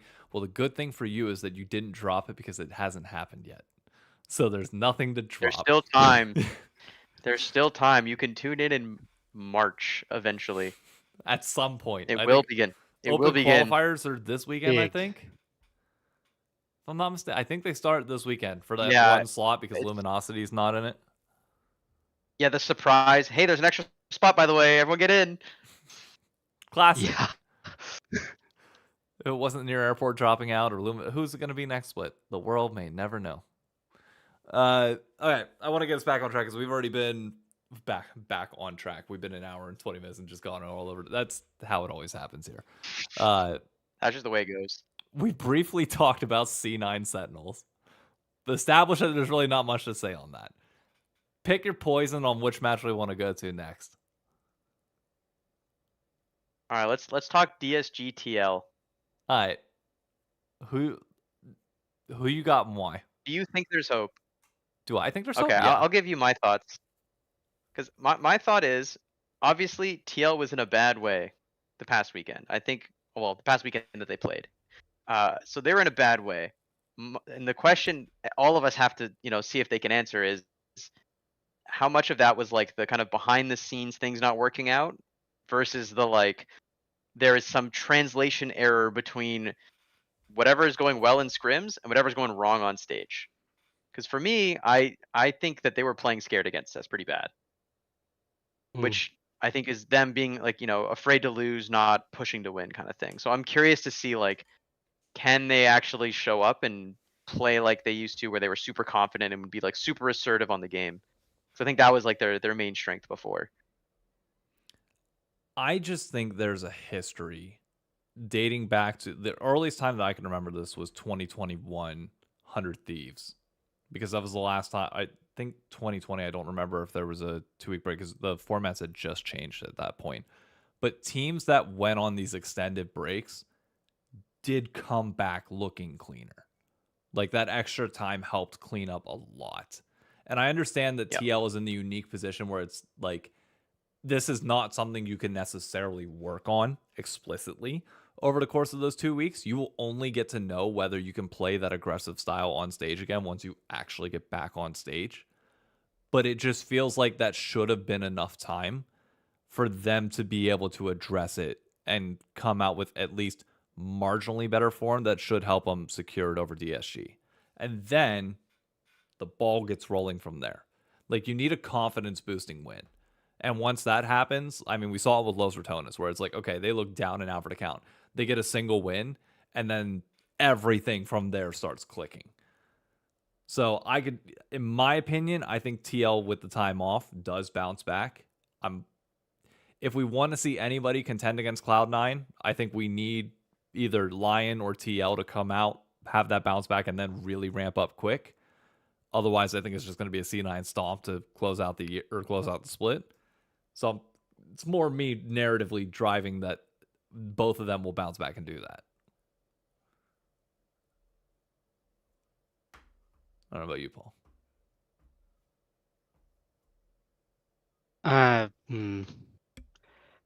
I sadly feel like C9 is kind of just the team I don't want to be this good, but they are super good right now. I mean, it helps that, it's early. Nobody's really had a ton of time with each other, especially because of visas. And C9's team is all vets. Like, I guess that's not really completely fair because TL is veterans. It's not like TL's a young gun team. But they had TL some was problems with also visas. in Korea as well. Yeah. Yep. Which makes it tough. So TL, they're just overtly disappointing, and I don't want to cheer for TL either. So I really can only put my hope in the fact that Lions somehow turns it around and Saint just quits inting for no reason and living up to the bad hype. But I need him to do that because I don't want to see TL win, don't want to see C9 win. I don't know enough Lion people that piss me off. So it'd be better if they win when I know Shopify isn't going to win at all. That's really where I'm at. Like, that's the only team I can cheer for. DSG, fine, they can win. Do I think they will? No, not really. They have no, like, I feel like DSG doesn't really have any winners on their team per se. They're just doing well punching up right now. Yeah, I that don't was the think other they're part like of a the narrative. team that's going to clutch. That's the other part of the narrative that I think has kind of gone unquestioned. Is a lot of people are like, will TL step up? That's kind of how I framed it, just for the sake of the conversation. But the back of mind conversation is like, which of those 2-1 teams from the Swiss stage are actually our top four versus like who punched up in a convenient format where you only had to punch up one time to get into that 2-1 category, right? Hmm. So like, Yeah. how many of those folks are actually that good? Like, the fact that the bracket ended up the way it did, where like Fly looked pretty dominant against the people they played, but the people they played were in turn not necessarily that dominant themselves either. So it's like, is Sen good? Is Fly good? Is DSG good? Are none of them good? Are all of them good? Like, what percentage of these games is indicative of like future success for the rest of the year? And also, where are these teams now that the season's kind of played out and people have had more time to practice and compete and stuff like that? If we had two Yeah, I teams, definitely think the teams that are going to benefit the most, it's Lion and TL with the time. Just from a paper standpoint, like Cloud9, if I'm taking them out of it because they're already doing great, like there's not a ton more for them to grow, I guess, at this point in this split contextually. Like Lion and TL are going to be the two that need to grow the most and would have to show that. Sen's, I would say Sen, DSG, and what? FlyQuest rosters aren't really ones that I'm looking at that I'm like, these guys can probably clutch up and do it. I think it would take them really going on a heater. Like it'd have to be a crazy heater for DSG. And for FlyQuest, I ain't gonna lie, I don't think Quad is good enough. really, I just feel weird about Quad. I think Quad is like one of those dudes who's gotten away with playing on good rosters, and right now you can tell he's not going to be the guy who like puts FlyQuest above what they need him to be. Because right now he's their other vet with Masu, and I don't think watching Quad, I'm like, oh, he's going to go out there and win them this game. I never really feel that with Quad.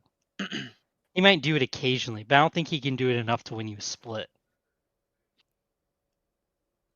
I guess the question for me for you then, Paul, is on FlyQuest. Do you think that the kind of like volatility of like some of the young guns on that team can make up for the difference? Because I think if you were to like dissect the team of what it used to be into what it is now, the mid AD like Masu plus Quad was like very consistent and would just kind of like play to the team plan. And now the team planners of Inspire has been replaced by like Griffin and Cryogen. So do you think that the game plan and the chaos and the fighting is going to be something that the stability of uh, those two carries can actually make better, or do you think it's just going to be like too much of a mismatch? I'm on side. It's too much of a mismatch.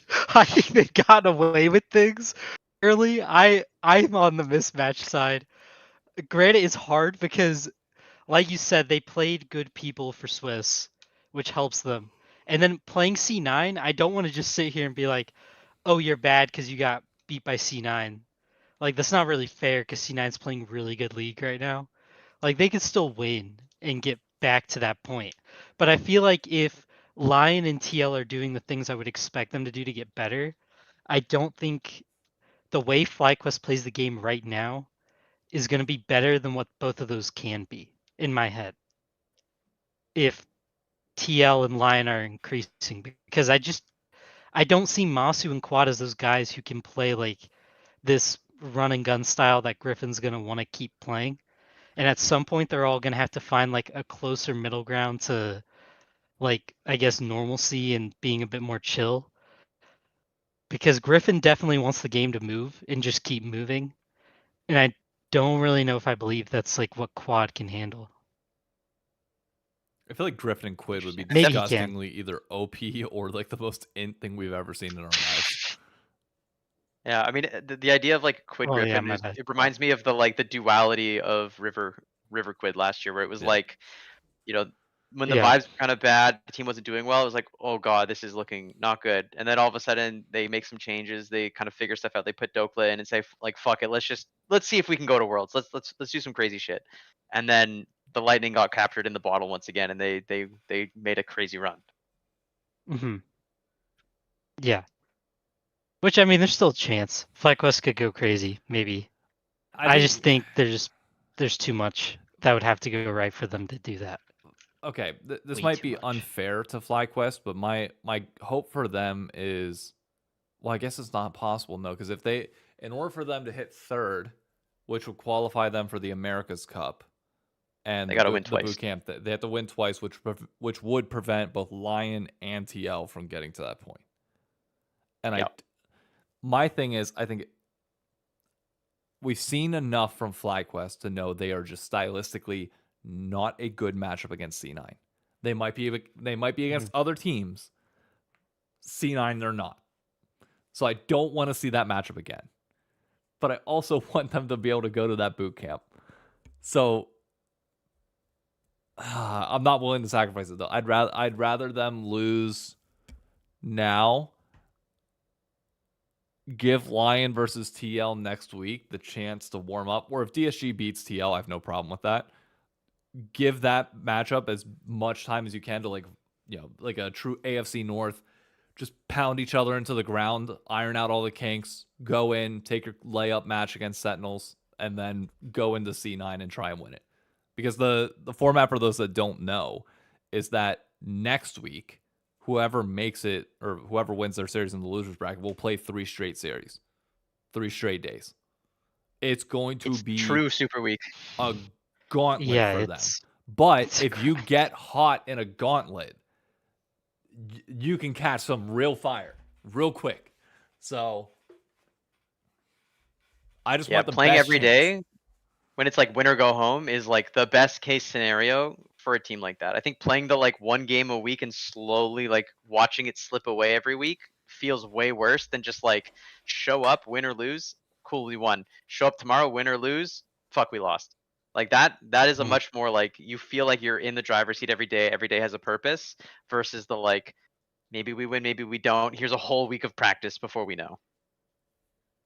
Yeah. Obviously for the players, I'm sure and the coaches it feels way worse. But I think from like the team vibe perspective of it, like the internals, it's a little easier to manage the stress when it's just like game than like this super prolonged like will we make it, will we not make it, like time, giving yourself time to overthink makes it a little trickier. Mhm. Maybe this is just the sports person in me growing up playing sports where like swimming specifically, you have these meets where you are kind of min-maxing at various different points throughout the course of an entire weekend when you need to be on, when you need to be off, and like it's a very draining process over the course of it. And also growing up going to a lot of my cousin's volleyball tournaments, she was pretty good in the state of Virginia, and then she got into coaching afterwards, so you'd be there for like the 3-day Friday through Sunday of you're playing games. If you're in the winner's bracket, you buy yourself more time, but if you lose at any point in the winner's bracket and you drop down, your next 3 days are going to be a lot. Like you are just going nonstop for 3 days straight. And like, that's obviously, it's arguably a more physical toll than what you take here in esports. I love that environment. I love throwing like esports into that where it's like, hey, it's just a grind. At some point you do what you do to kind of survive and get through it. Like you've done all the prep that you can going into Friday and you have to kind of flip the switch and just say, okay, we've done all we can do. There's nothing new to come into this. Now it's just, if you got it, we're going to ride that momentum. If you don't, it's going to sputter out. and you just got to accept that, and it is what it is.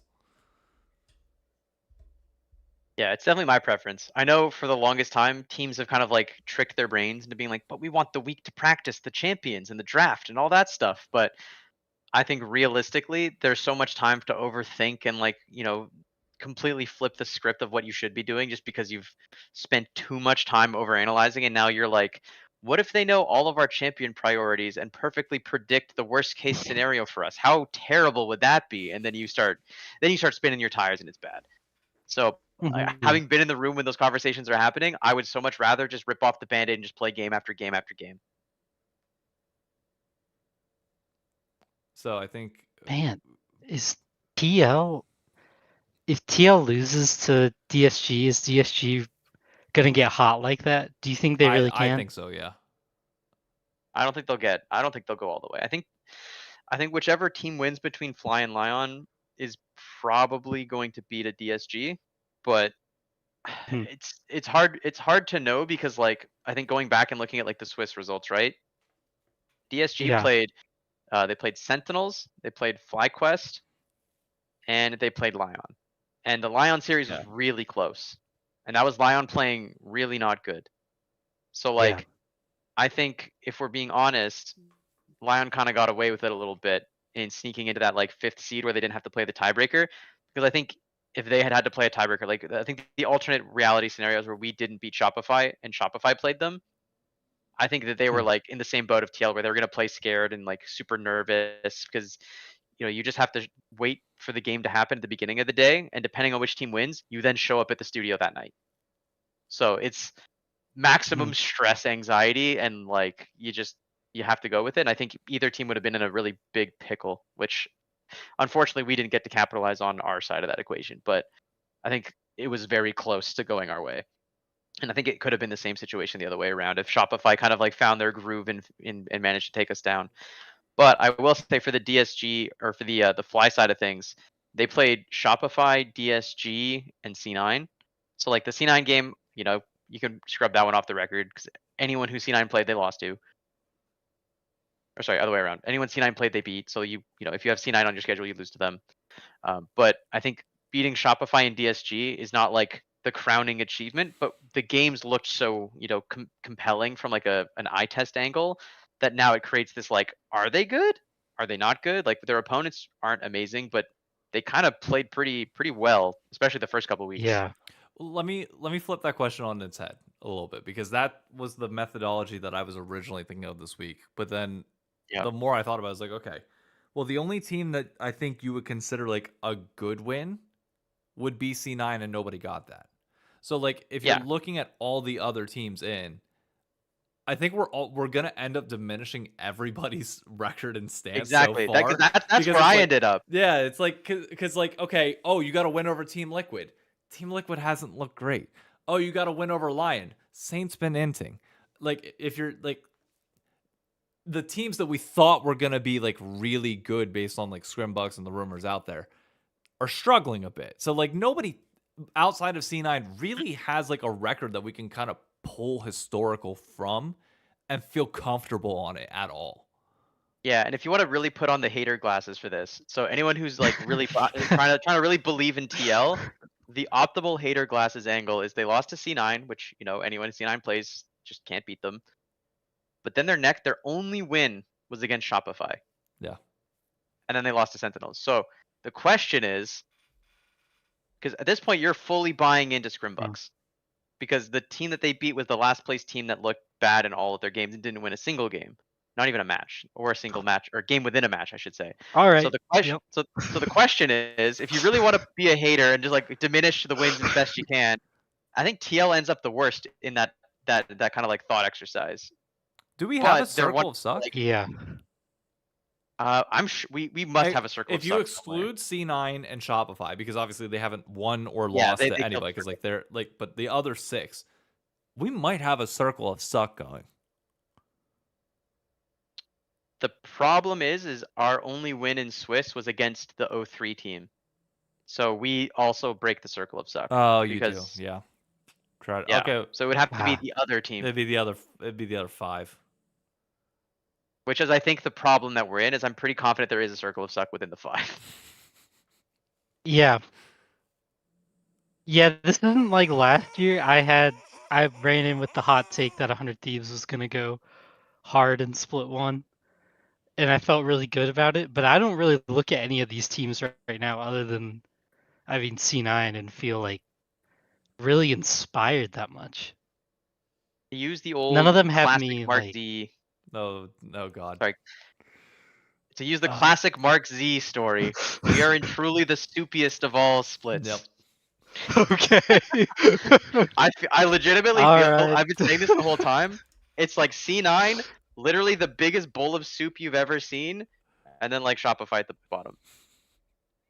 C9's the cracker on top of the soup. You have the soup, Yeah, and they're then you have the like special topping that gets to not be in the soup, but is real close to the soup by just the nature of how Mhm. soup works. That's and fair. Shopify's the charger that it's all sitting on. Yeah. That's the name of it, right? Yeah. Yeah, like Fucking how that works. I struggle. It's I called struggle to think of a TL's doing single great like things. yeah, I think, yeah, to your point, I think like I struggle to think of a team where I'm like, wow, this is a really compelling team that I'm excited by that isn't C9. Because everyone else Yep. has looked extremely fallible to at least one other team who is kind of like their peer within this like kind of group of playoff teams. Yeah. And really, Fly's the only one who's, I guess, stood out per se, but they won a 2-1 against DSG, so it's not like they creamed them. And then also, they just got beaten down by C9 over the course of a best of 3 and a best of 5, so who knows where their head is at. I will say the But you closest can to assume they might not. the closest to like an accolade you can give FlyQuest that no other team has, if you're doing the look at all the Swiss results They under a took a game. microscope, is they're the only one. They took a game off C9. Yeah. Which it's got to count for something. But yeah, I think that's why I think so many of the teams are just like saying, well, none of these people are putting on compelling stage performances. None of them look super like a well-oiled machine in any particular way. So the only way to break the tie of the soup is to just use Scrim Bucks. Because like at this point, fuck it, that's all we got. We came full circle. Yep. So you're just gonna go with Lion and TL then this weekend. I'm not. I legitimately think we're gonna see at least one upset. It's not gonna be the C9 Sen game. One of those 2 loser games is probably gonna be an upset. That's my like hot take. But that's just me being hope a it's generational TL. hater. I'd love to see DSG win so I can continue my attack on Spawn. That's all I need. Is I can continue going, see, he's a bad coach. I have no proof he's a bad coach other than the fact they lose games. Could be a great coach, in fact, but he loses games, so in my world, bad. Do you even know what winning that's a game really is all like I to need. understand? Okay. Yeah, well, I don't have anything because we suck. We allegedly got rid of our problem, who somebody in this call took our It was a problem solution actually. and then beat us anyways. Yeah. It was not good. I thought Yeah. that, I will say I'll I stand on my yelled. soapbox. I'll stand on my soapbox very briefly. I think every player on a team can just be the person that you think is the problem when the problem is some other random thing within the team, like the environment, just like the way the personalities mesh, the way the in-game like strategy perspective meshes. Like if you don't have a way to get everyone on the same page, feeling confident and like willing to sacrifice resources in a game for each other, you'll never actually know which of your players are good or bad. I mean, I Yeah. agree. Yeah, well, I've learned very quickly that you can't just blame one player apparently and then move on and win a bunch of games. So Sometimes it does work, but unfortunately for Shopify, it did not this time. For 100 Thieves last Yeah. year, it did in fact work, believe it or not. Yeah. Like True. True. True. The counter example is there, unfortunately. But well, fortunately, Yeah. unfortunately. I'm sure there's also a bunch of historic examples of like team makes one change, like all of their fucking fortunes completely reverse and now they're the best, or vice versa. Yeah. I mean, the Well, last 2 yeah. years, a team has made it to Worlds making one change going into summer. So somebody's bound to do Maybe it that again this year. can be us. No, but somebody else is bound to do it again this year. Okay. That was quick. calling a spade for now. I think you guys need more than one change, but that's a I story. don't think Knox's fun fact was fun at all. He said TSM and Shopify have the same amount of wins this year. That's not very fun. It's a fact. It's not very fun. Yeah, it's like using the Jat stats for evil. Yeah. I'm just sitting here like listening to our podcast of our team go, well, you know, things happen. Maybe we'll get better, maybe we won't. And then going, well, that's good. I think we're gonna win it all. I did watch that podcast, and there was like some generational haters in the comments. It was some brutal stuff. Yeah, it was a tough one. I really didn't like the part where they were like, well, what can you do? You can't just believe you're bad. You have to keep your like belief in yourself. And I was like, yes, that's true, but honestly, just cut this out of the podcast. I don't want to listen to them go, well, we still think we're fine. And honestly, we're okay. Like, what can we do? It was a tough run. We have our reasons. I was like, honestly, bro, just don't tell me. Just make a sad video or something. Like anything. You want like some Sarah McLachlan, like Arms of the Angel, like death highlights? Is that really what you want, man? Yes, Honestly, I want like do a behind the scenes video where they're all sad in the locker room. I don't The know. problem is having been in some of those backstage moments when teams lose unexpectedly or like earlier than they anticipated. It's Yeah. not sad. It's very high pressure and not fun. Okay, fair enough. Sometimes it is just sad. Don't get me wrong, but there's a lot of them where it's not sad. It's a little more mad. Yeah. All I know is I was just sad, which I don't know what else can you get out of that podcast. I mean, there's nothing they can really say that makes this any better. The inner Shane Gillis in me, and maybe this is just forever gonna be too soon, but I would just walk in there, just be like, "Do you need a drink?" Hand him a Bud Light. No, we can't. No meaning behind him. Just like hand him a Bud Light and just be like, "You look like you need a drink." No. And they start paying like, "Is Yeah. this it's a Bud Light, bro? What do you mean? What are you talking about?" Just play so dumb. Have no play it off as if you have no clue, but just like pass out a drink and be like, "Hey, I think we need it right now." Yeah. No, we can't do that. Well, actually, We could. There's nothing we stopping could cut it. some. Well, because it's not my job. If it were my job, I would say no. We need to give people time to figure it out. But because it's them, I can go. Yeah, we have replacements we can make to get better now. No, it doesn't change. Although I tried will that say- last year, it didn't work Even like either. thinking about it to put on like the Shopify hat for a minute, right? Being Shopify in Yeah. this situation is like a super unenviable position because like this is the time of year where it's kind of hard to make moves. Like most of the year hasn't happened. Most of the leagues across the world kind of did like that like short experimental first split kind of thing because they need to have everyone qualified for the first international. And so like you can't really be like, you know what, screw it. This player that we've spent the last like maybe few months with max and like a lot of it was probably like visa processing time. Screw it. Get rid of him. Like that's just not realistic at all. So like you kind of No. have to tough it out. But then what if you tough it out knowing that it's not going to go well and you lose that opportunity cost of like what if we just grabbed anyone? Like just a new face to see what would happen, knowing that it's maybe not the best idea just to understand and like better learn about ourselves. And then even then like after split 2, that break between the two like second and third splits of the year, it's not like a giant break, like it's not like a normal off season. So like you would have to go into that offseason intentionally knowing here's the person we're targeting. We hope their team lost and their season ended quick so we can have that conversation nice and early and, measure twice, cut once. And here's hoping that this magically gets us to Worlds, which again is a very hard thing to do. So I think this is kind of like one of the worst case scenarios unless they can really put it together for split 2. Yeah, which is what I'm just hoping in. I mean, it just is killing. It even hurts more because I'm just watching Seja just crush people. And I'm like, maybe ADC wasn't the thing we needed to replace, but at this point, it's like, bro, what are we doing? Like, we only made one change.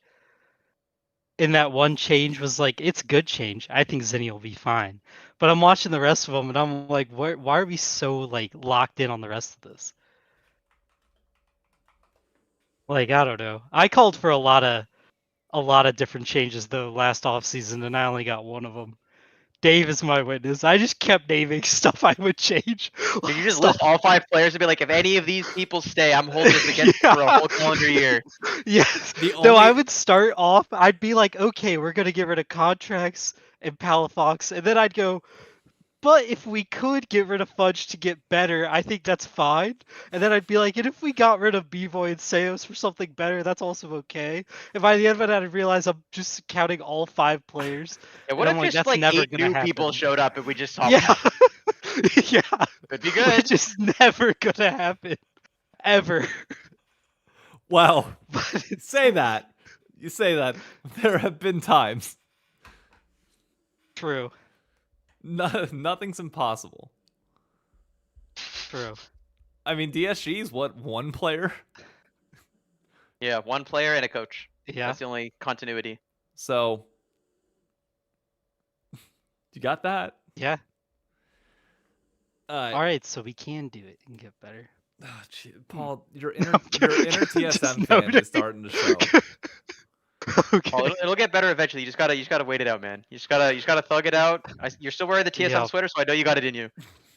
Yup. no, It's just so cozy in the winter. I hate to bring up bad memories, but I was able to convince this man to become a fan of NRG because Andy Miller came on the podcast like 2 years ago, and I have he the had him shirt. bought I in. One couldn't ride while it find it. lasted, pal. He bought in, Yep. and then in the off season, the rumor came out that they were selling, and I looked at it, I was like, he's like, dude, I'm done. Fuck that. I can't. I can't. Was even better. I bought the $35 or $25 shirt instead of a jersey, and I told Dave I'm buying this because I need to see how long they'll really be here. And I was joking when I sent it, like being very Ooh. sarcastic. And then by the end of the year, I was like, I just put that T-shirt back on for the podcast. They announced they're gone, and I was like, really glad I stuck with the T-shirt over the jersey. That would have never happened. That is brutal. Yeah. Not great. The good thing is, Not though, great. But now you know, we've had more diversity on this podcast, so you're not in risk of losing your org. Because if so, that means that Papa Smithy's fucked. True. FlyQuest is gone, and this league is just toast as a whole. So luckily, the curse is no longer here. Because who else did we have way back when? Oh, we had what was his name with Immortals? Jordan Sherman. Oh Mhm. yeah. Way back when, the whole Great Lakes Yeah. push. Report cards. yep. Yep. Good times. We had The all good of old 100 days. Thieves Yeah. coaching staff. Yep. They're gone. That aged well. That one aged real well. At this point, yeah, we're or kill a machine. It's all we are. Yeah, I can't believe you guys But- didn't tell me about this before I came on. That's a little fucked up. Yeah. We waited until now to drop that. You know, you got to get you in the house first before we can tell you that it's rotting from the inside. But Yeah. Really, if you want to look at anything that's slowly killing the LCS, it's us. It's just us bringing people on After here. all that good shit and he being talked on like- YouTube Shorts and TikTok, hey, don't worry, Crazy. I'm about all to. was coming from inside the house. I'm gonna kill somebody else here in a month, so you know their clock starts ticking real soon. We'll see. True. Oh god. Is there anything else that we haven't talked about that we need to touch on? Because I do have a good closing thing. I think we covered most things. Anything you can think of, Paul? No, sorry, I was making sure the baby was yelling. Any good closing things? I do think it's important to note that KC is probably going to win all of LEC and first stand, which is good. Really? I think that's good for me. really. That's the Stand? only good team I have right now. One of my teams is number 1. One of my teams is number 8. I'm not in a good spot. Like, what do you want me to do? Let him live vicariously through Europe, man. That's all he's got. Yeah. Still wearing a TSM hoodie. He's got nothing else. Yeah. Dude, I have nothing. I've already got to deal with French fans already Here. in my DMs or not DMs in my fucking replies, just I- causing a mockery. I'll just hold this for now so people know why I'm allowed to talk about KC. If you have to deal with this, you deserve anything. You should be allowed to jump to any bandwagon if you deal with this. No. That's not how it works. You're in a long-term relationship right now, and you're taking a trip to Vegas, blowing all your money on blowing hookers and trying to say, oh, it's just because my relationship's not good right now. You end the relationship before you do something gets dumb. a little emotion, and that's a problem. My bad. Didn't know that's a problem. I will say though, watching all the KC stuff is really funny because I do speak French, so I get to like actually like get through the language barrier, and it's so funny. That's awesome. How bad is it? Dude. So you're able to see inside. Is it as bad as people make it out to be, or no? It's kind of a 50-50. I feel like half the fans are like just super passionate, kind of like old TSM fans, where they're like really passionate, and you could tell that's like the main reason they're getting all energized. And they're mostly just caring about like wins and losses and stuff. And then the other half are the like, it's fun to be in a mob on the internet, and that's where you kind of find the problems. Because I think most of them are just like passionate about just like French esports in general.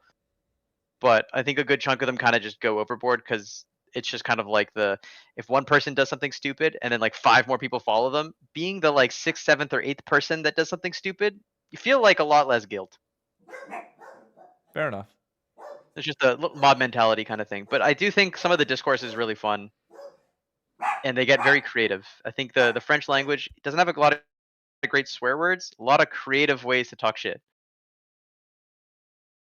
I will say my first job out of college was working with the U.S. subsidiary of a big French company that does public accounting. So all of my managers were French at the time. And I think it was the Women's World Cup that was on. And the conversation started flowing about sports, about, American pastimes whenever we get angry versus their pastimes. And they're like, they were all making fun of us. They're like, you guys don't have passion. And we're like, what do you mean? They said, have you ever flipped a car? I said, what do you mean, have I ever flipped a car? They're like, if you haven't flipped a car, then you haven't really been upset, have you? And I was like, that's your barometer? They love protesting, bro. They love it. I said, first and foremost, have you ever walked to Philadelphia? Okay. Maybe go check out there. They gotta grease the poles, bro. Exactly. Like, that city burns down. Like, screw just the cars. Like, I think we got it in certain parts. But, like, I get it at the same time. Like, no, we're not flipping cars like that. We care a little bit more about things around us to a certain extent. My hot take is if America had less car-centric infrastructure, they'd be willing to flip more cars. And that's the real problem.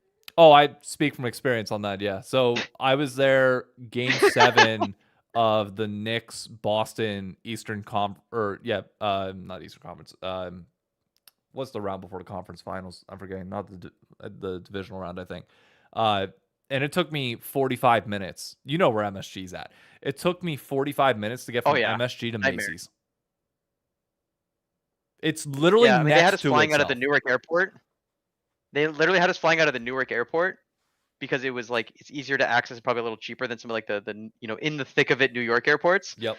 And the trip going from like Newark to like Manhattan to like the venues and stuff like that for like MSG stuff, when we were looking at potentially going into town, we were like, dude, this is like a 45-minute to an hour and a half drive depending on traffic, and of that drive, 40 minutes of it is after you've entered Manhattan.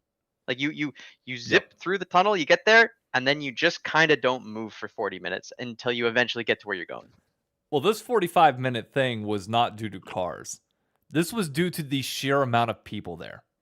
And if there was a car that was on the side of the street, they shut down the block. Like, we just had too many people, you couldn't move. People were just getting up on top of other people's cars and just chilling. Like, sitting on the top of them for the hell of it. And the one dude was driving I don't know if they were escorting somebody or if it was like they were trying to go pick up somebody, but it was like a black Cadillac SUV, but the extended one.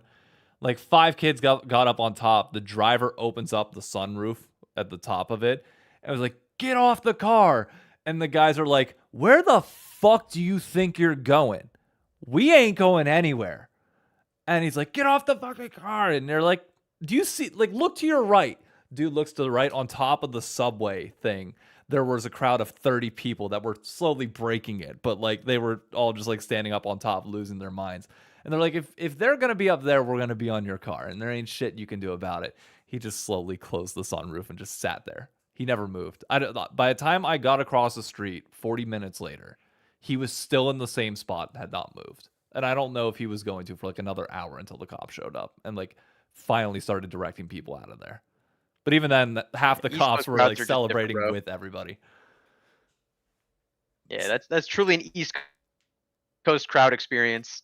Some dude, they were still in the middle of construction for like a massive like billboard across the street from Times Square, that now like shows the games when if you can't get into the venue. Some dude climbed up it. It's 3 stories tall with literally just prongs to get up there and Crocs. Just Crocs, That's sick. shorts, Where and there's a will, there's a fucking- way.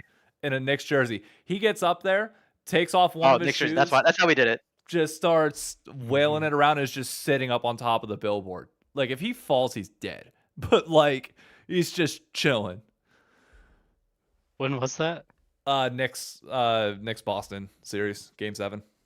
Okay, that makes so much sense. That I started learning more Uh, about the story. The second you said he's wearing a Knicks jersey, I was like, that makes sense as to why he's climbing it. And then the reason he climbed it is because they were playing Boston. It all tracks. Did he do that during the next one? Why wouldn't he?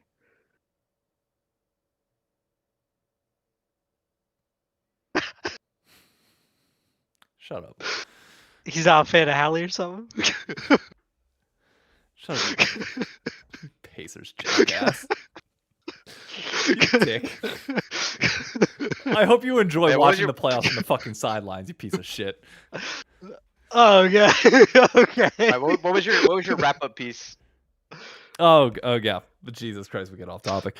Rafa put out an interesting tweet today. You get to keep one of these, and the rest are erased from League of Legends history forever. I'm not even I gonna saw ask this. Paul because I already know your fucking answer. There's no point to you even giving it. C9 2013 to 2014, CLG 2015 to 2016, TSM 2016 to 2017, or TL 2018 to 2019. Paul, I know your answer. You can just keep quiet. You and your Yeah, you Halaban only bullshit. get one, right? Only one Yes, the stays. The rest are rest are gone. wiped Keep from one. history. Bro, yeah, I mean, that's not fair for me. I have a hot take. You're gonna say CLG. I am, and only for one reason. They almost won MSI while wearing the most aggressively North American patriotic jersey ever conceived by the League of Legends Championship Series. And That's pretty fair. I was following League Esports for all of these eras.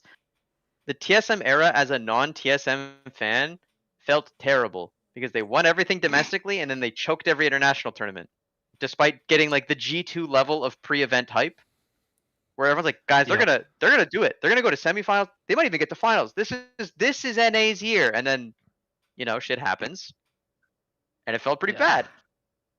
But that CLG era, that MSI, I felt more patriotism than I've ever felt in my life, and I'm Canadian, dude. Like, Mhm. I believed, and I was like a non-believer every time, and then they just kept winning, and it was sick. It was actually one of the most fun eras because it was also a team that on paper wasn't supposed to be that good. I gotta go with 2016, 2017 TSM personally. Ooh. Of course, you can boo. There's way more people that will outnumber you. My logic on it is this: I know they Bad choked times. harder than anybody else internationally. Like I would argue, like, is that? Yeah, no, they're the biggest choke in terms of expect. Because I was gonna say TL might have topped them in 2018 whenever Ole benched himself, but even then, I don't know if I'm willing to. They were never expected to do that well compared to that TSM roster. Yeah, that TS. No, like, I only said well because I was just trying to alleviate the pain. We were pretty bad. But domestic, it was like I think that was the most entertaining domestic League of Legends ever was for me, and I was only watching casually at the time, like very very casually, just tuning in for playoffs, and even then it just felt like the stakes were just elevated. at the time. I don't know if maybe that like just not being around from 2013 to 26 or like 2015, whenever CLG and C9 were good, like whether that changes it, but I don't know. Things just felt different during that Probably era. does. I will say the C9 era at the beginning was really cool because this was like as they qualified in, because the behind the scenes story is they didn't actually qualify in right away. They basically choked one of the qualification tournaments and didn't actually get in right away when they were like already beating everybody in scrims. But then like while they were waiting for the next opportunity to come up, they were still scrimming LCS teams and completely demolishing people. And everyone was like, "Oh, they're gonna show up and just completely clobber the league. Like that's what's gonna happen."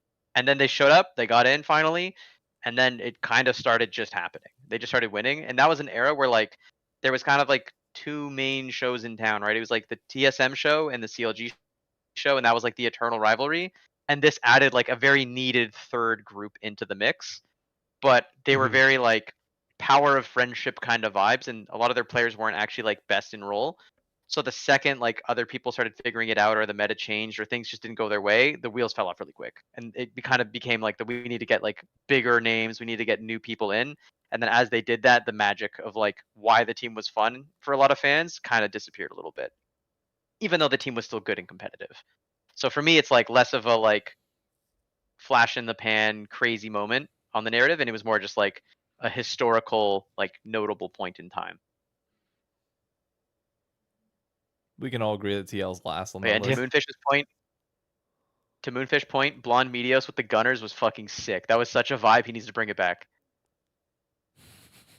I don't think he ever will.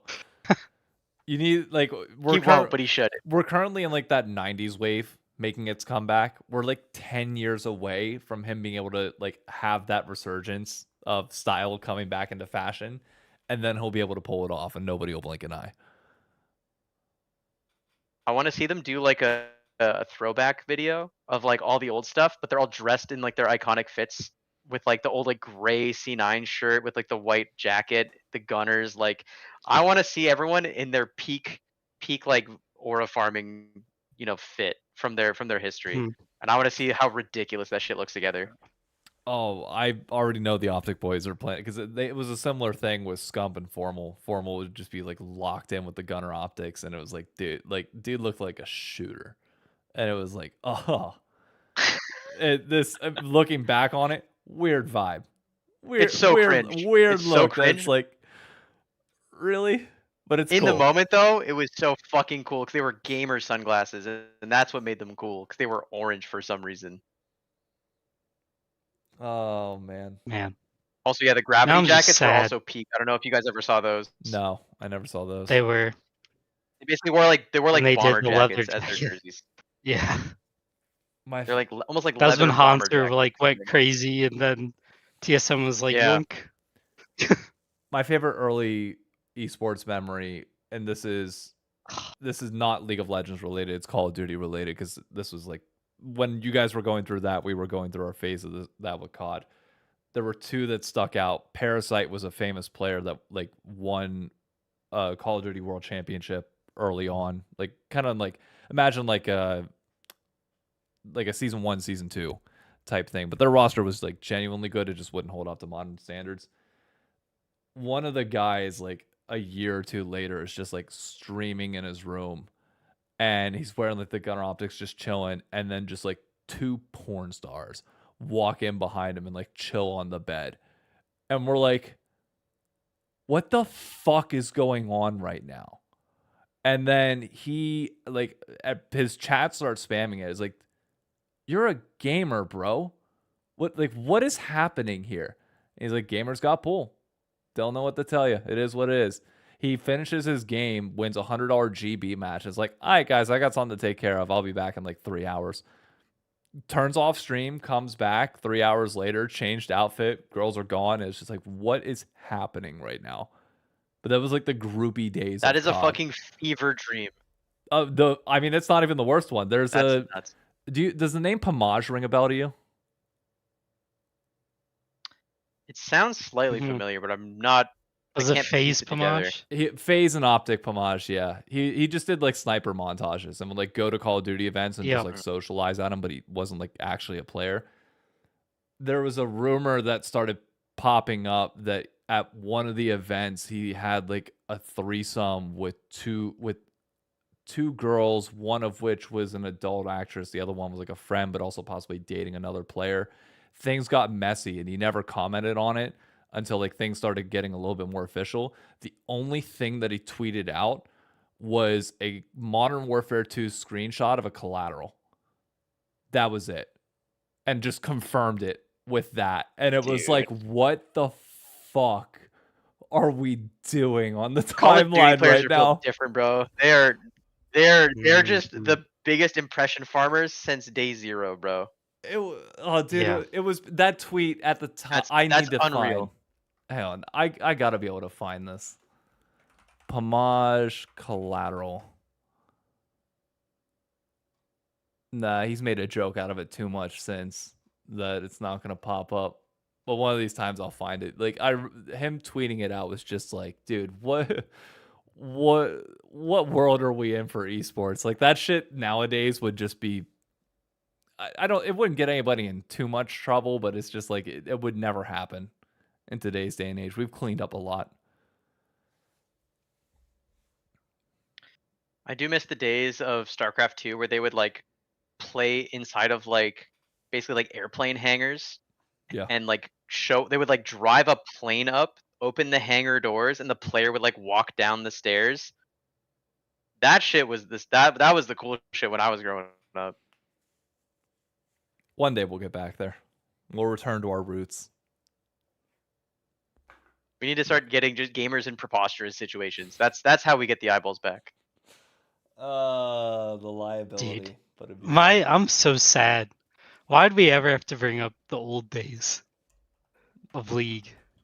Bro, I've been watching League and playing League since like 2011. I saw everything. It's so sad. I just don't want to think about the old TSM at all. This is gonna be a horrible night to sleep. Horrible. What a horrible brutal night to remember. I know. I didn't find the Pomage tweet. Odd One was like, this hoodie was Odd One hoodie before it just wore off. Dude, I remember That was my I remember guy it all, who got me bro. in. I remember the general. I remember the Still was Soul and his so knee, great. secondary storylines. Like he had it all, bro. Oh god, this wasn't even the old school days. What have we done? This was 2019 that I found this tweet. This might be a very niche reference. Holy. It was Zoe Berger. She tweeted out, and I still can't believe no one found out about the threesome between Abigail Mandler and Pomage, and especially not her husband. Moral of the story, everyone fucking sucks. And he just quote retweeted it with a Modern Warfare 2 collateral. Just screenshot, and that was it. That's even more insane.